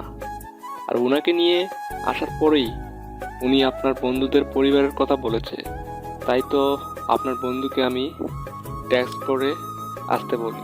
কিন্তু যিনি কেস করেছেন তিনি যদি না তুলে নেন তাহলে আমার কিছুই করার নেই। আচ্ছা, ওনাকে আপনি কল দিয়ে আসতে বলুন, আমরা ওনার সাথে কথা বলে অনুরোধ করব কেসটা তুলে নিতে। আবির আর অফিসারের কথা বলছিলেন, তখনই থানার টেলিফোনে একটা কল এলো। জি স্যার, জি স্যার বলে অফিসার কল কেটে দিলেন। তখন অফিসার আমাদের বললেন, স্যার আপনারা ওনাকে নিয়ে যেতে পারেন। তখন আমরা অধরাকে নিয়ে বের হয়ে এলাম। বের হওয়ার পর আবিরকে বললাম একটা গাড়ি নিয়ে যেতে। আবির গাড়ি নিয়ে চলে গেল। তখন অধরা আমাকে বললাম সরি। শোনার সাথে সাথে একটা চর বসিয়ে দিলাম। মনে হয় বেশি জোরেই গেল চরটা, ঠোঁট কেটে গেছে, সাথে কান্নাও করছে গালে হাত দিয়ে দাঁড়িয়ে। তা দেখে আমি বললাম, চুপ, হ্যাঁ একদম কান্না করবেন না। কার কাছে জিজ্ঞাসা করে রাতের বেলা বের হয়েছেন, তাও চুপিসারে আমার গাড়ির চাবি নিয়ে বের হয়েছেন? আমাকে বলা যেত না নাকি? নাকি আমি মানা করতাম? তবু কান্না করতেছো কেন, কথা বলছো না? তখন আরেকটা ধমক দিয়ে বললাম কান্না বন্ধ করে গাড়িতে উঠে বসতে। লক্ষ্মী মেয়ের মতো চুপচাপ গিয়ে বসে পড়লো। তখন অধরা বলল যে গাড়ির চাবি নাকি অফিসারের কাছে। তারপর আমি গিয়ে চাবি নিয়ে এসে গাড়ি স্টার্ট করি। পরে বাসার উদ্দেশ্যে রওনা দেই। কিছুক্ষণ পর বাসায় পৌঁছে গেলাম। সারা রাস্তা অধরা আর একটা কথা বলেনি। বাসায় এসে ওনাকে নামিয়ে দিয়ে গাড়ি গ্যারেজ রেখে বাসার ভিতরে প্রবেশ করলাম। ঢুকে দেখি সবাই ডাইনিং রুমে বসে আছে। আমি সিঁড়ি বেয়ে আমার রুমে চলে গেলাম। কেউ কিছু জিজ্ঞাসা করেনি, কারণ রাগের জন্য আমার চেহারা পুরো লাল হয়েছিল। আর বাড়ির সবাই জানে যে আমার রাগ উঠলে আমি কাউকে মানি না, তাই কেউ কিছু জিজ্ঞাসা করেনি। রুমে এসে শাওয়ার নিলাম মাথাটা ঠান্ডা করার জন্য। প্রায় 1 ঘন্টা শাওয়ার নেওয়ার পর বের হলাম। বের হয়ে 3/4 প্যান্ট আর শার্ট পরে নিলাম। পরে নিচে গেলাম ডিনার করার জন্য। পরে ডিনার করে রুমে গিয়ে শুয়ে পড়লাম। ক্লান্ত থাকা শুয়ে শুয়ে পড়ার সাথে সাথেই ঘুমের অতলে তলিয়ে যায়। সকালে বুকের উপর ভারী বস্তুর ওজন অনুভব করি, সাথে শার্টও ভেজা ভেজা লাগছে। ঘড়ি করে ঘুম থেকে উঠে নাই, কারণ যদি কোনো ভূত হয় তাহলে তো আমি শেষ। ঘুম থেকে উঠে দেখি অধরা আমার বুকের উপর ঘুমিয়ে আছে, আর দেখে মনে হচ্ছে কান্না করতে করতে ঘুমিয়ে গেছে। আমি অধরার মাথাটা আমার বুক থেকে নামিয়ে বালিশে রেখে ফ্রেশ হতে চলে গেলাম। ফ্রেশ হয়ে শার্ট বদলে নিলাম। শার্ট দেখে মনে হচ্ছে চোখে যা পানি ছিল সবটাই আমার শার্টের উপর ফেলেছে। তারপর নিচে গেলাম নাস্তা করতে। সবাই আমার দিকে তাকিয়ে শুধু হাসছে, তাই আমি জিজ্ঞাসা করলাম, তোমরা এইভাবে হাসছো কেন? এমনি। তা তুই তো দেখছি বিয়ের আগেই বইয়ের সাথে থাকা শুরু করে দিয়েছিস। আর কত কি যে দেখতে হবে। 1 মিনিট, তোমরা জানলে কেমন করে? আর আমি তো বলিও নি যে অধরা রাতে আমার সাথেই ঘুমিয়েছো। আসলে ভাই হয়েছে কি, কালকে তুই নাকি ভাবিকে অনেক বকাঝকা করেছিস, আবার ভাবির উপর নাকি রেগেও ছিলিস। তাই খালামণিরা মিলে ভাবিকে তোর রুমে পাঠিয়েছিল তোর রাগ ভাঙাতে। কিন্তু সেখানে গিয়ে ভাবিও ঘুমিয়ে গেল, তাই খালামণিও এটা জিজ্ঞাসা করলো। ওহ, এই ব্যাপার? কিন্তু ফুপি তো জানতোই না। কি জানি না। ওই ডিম, তুই ভিতরে যা তো, আর গিয়ে দেখ বড় ফুপি আর সেজ ফুপি এখনো আসছে না কেন। তুই ওর কথা বাদ দে তো, বল কি হয়েছে। এদিকে আসো, কানে মুখে বলছি। তখন ফুপিকে ডব দিয়ে বললাম, কাল রাতে বাসর হয়ে গেছে, এখন আর ওনাকে বিয়ে করে কি করব? ছি ছি, তোর এইসব করতে লজ্জা করলো না, তাও বিয়ের আগে। আমার রুমে পাঠানোর সময় এটা কি মনে ছিল না? আর তেমন কিছু হয়নি। আমি ঘুম থেকে উঠে দেখি উনি আমার বুকের উপর শুয়ে আছে, তাই আমিও তোমাদের একটু বানিয়ে বললাম। কি বললি? কোথায় শুয়েছিল? কি হলো বলিস না কেন? এই রে, কি বলতে কি বলে ফেললাম। কই কি বললাম? মা, ও মা, খাবার দিবে নাকি? শোন, তোর জন্য আমাদের এখানে আগে আসতে হয়েছে, তাই তোদের বিয়ের কোনো শপিং করতে পারি না। তাই এখন খেয়ে তারপর অধরা আর তোর ভাইদের নিয়ে ঢাকায় গিয়ে শপিং করে আয়, সাথে আবিরদেরও নিয়ে যাস। আর আসার সময় অধরার মামা মামিকেও নিয়ে আসবি। আচ্ছা। পরে মা খাবার এনে দিল, আমিও খেয়ে নিলাম। তখনই আকিব এসে জানতে চাইলো যে তার ম্যাডাম কোথায়, মানে অধরা। আমি বলে দিলাম কোথায় আছে। তারপর আকিব চলে গেল। আমি সবাইকে ডেকে বললাম রেডি হয়ে নিতে। তারপর খেয়ে নিলাম। খাওয়া শেষ করে রুমে গেলাম, গিয়ে দেখি অধরা এখনও ঘুমিয়ে আছে। তাই তাকে আর জাগালাম না, আমি গিয়ে রেডি হয়ে নিলাম। নিচে গিয়া মাকে গিয়ে বললাম যে অধরা এখনও ঘুমাচ্ছে, তাই আমরাই যাচ্ছি। আর ও মনে হয় অনেক ক্লান্ত, তাই আর ওকে ডাক দিও না, উঠলে খাবার দিয়ে দিও। আমরা গেলাম। তারপর আমরা বের হয়ে গেলাম। কিছুক্ষণ পরে আমরা বসুন্ধরা শপিং মলে চলে গেলাম। তারপর সবাই যার যার মতো শপিং করতে চলে গেল। আমি আবির আর অরিন একদিকে গেলাম শপিং করার জন্য। কিছুক্ষণ পর অধরার মামা মামিও চলে এলো। তারপর তারা বিয়ের পিং করতে লাগলো। আমার জন্য একটা নীল পাঞ্জাবি নিলাম বিয়ের দিন পরার জন্য, আর অধরার জন্য একটা লেহেঙ্গা নিলাম নীল রঙের, সাথে ম্যাচিং করে নীল পাথর বসানো চুড়ি আর একটা নেকলেস নিলাম। বাকিগুলো স্বর্ণের নিলাম। তারপর সবাই মিলে রেস্টুরেন্টে গিয়ে দুপুরে খাবার খেয়ে নিলাম। তারপর সবাইকে দিয়ে কিনা জিনিসগুলো গাড়িতে উঠালাম আর তাদের বললাম গাড়িতে বসতে। পরে আমি আর আবির জুয়েলারি শপে এলাম। সেখান থেকে অধরার জন্য একটা ডায়মন্ডের আংটি কিনলাম। বিয়ের দিন রাতে এটা তাকে পরিয়ে দিব। তারপর সেটা আমার পকেটে নিয়ে বিল পে করে চলে এলাম। তারপর বাসার উদ্দেশ্যে রওনা দিলাম। বাসায় পৌঁছাতে পৌঁছাতে সন্ধ্যা হয়ে গেল। বাসায় আসার সময় আবার বাড়ির সব মেয়েদের জন্য ফুচকা নিয়ে এলাম, সাথে করে অধরার মামা মামিকেও নিয়ে পেলাম। তারপর সবাই মিলে ফুচকা খেলো। যে যত তাড়াতাড়ি পারছে তত তাড়াতাড়ি খাচ্ছে। বুঝি না মেয়েরা ফুচকাতে কি এমন মধু পায় যে এভাবে ঝাঁপিয়ে পড়ে ফুচকা দেখলে। তার উপর সবাই মিলে বিয়ের পোশাক দেখতে লাগলো। সব শেষে মা জিজ্ঞাসা করলো যে কিছু বাকি আছে কিনা। আমি বললাম 2 লাখ টাকার শপিং করেছি, এরপরেও যদি বলো কিছু বাকি থাকে তাহলে পুরো শপিং মলটাই নিয়ে আসতে হবে। তারপর সবাই একসাথে রাতের খাবার খেয়ে যে যার মতো করে ঘুমাতে চলে গেল। এইভাবেই কোনো দিক দিয়ে যে 7 দিন কেটে গেল বুঝতেই পারিনি। আজকে আমাদের গায়ে হলুদ, আর গায়ে হলুদ বাড়িতেই হবে দুজনের একসাথে, আর বিয়েটা হবে কমিউনিটি সেন্টারে। দেখতে দেখতে সন্ধ্যা হয়ে গেল। আমাকে গায়ে হলুদ দেওয়ার জন্য রেডি করলো। একটা হলুদ পাঞ্জা আর সাদা পায়জামা পরিয়ে স্টেজে নিয়ে যাওয়া হলো। আমাকে আর অধরাকে পাশাপাশি বসানো হয়েছে। অধরাকে যে পরিমাণে সুন্দর লাগছে তা বলে বোঝানো যাবে না। হলুদ শাড়ির সাথে হালকা মেকআপ, চোখে কালো কাজল।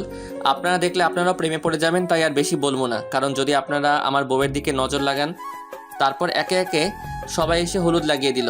হলুদের অনুষ্ঠান শেষ করে ঘরে গিয়ে দিলাম এক ঘুম। সকালে মায়ের ডাকে ঘুম ভাঙে। তারপর ফ্রেশ হয়ে নাস্তা করতে গেল, গিয়ে বিয়ে বাড়ির স্পেশাল খিচুড়ি খেয়ে আবার রুমে চলে এলাম। 12টার সময় মা বলল গোসল করে রেডি হয়ে নিতে, তাই আমিও গিয়ে গোসল করে নিলাম। ওয়াশরুম থেকে বের হয়ে দেখি হারামির দলে সব কয়টা আমার রুমে বসে আছে।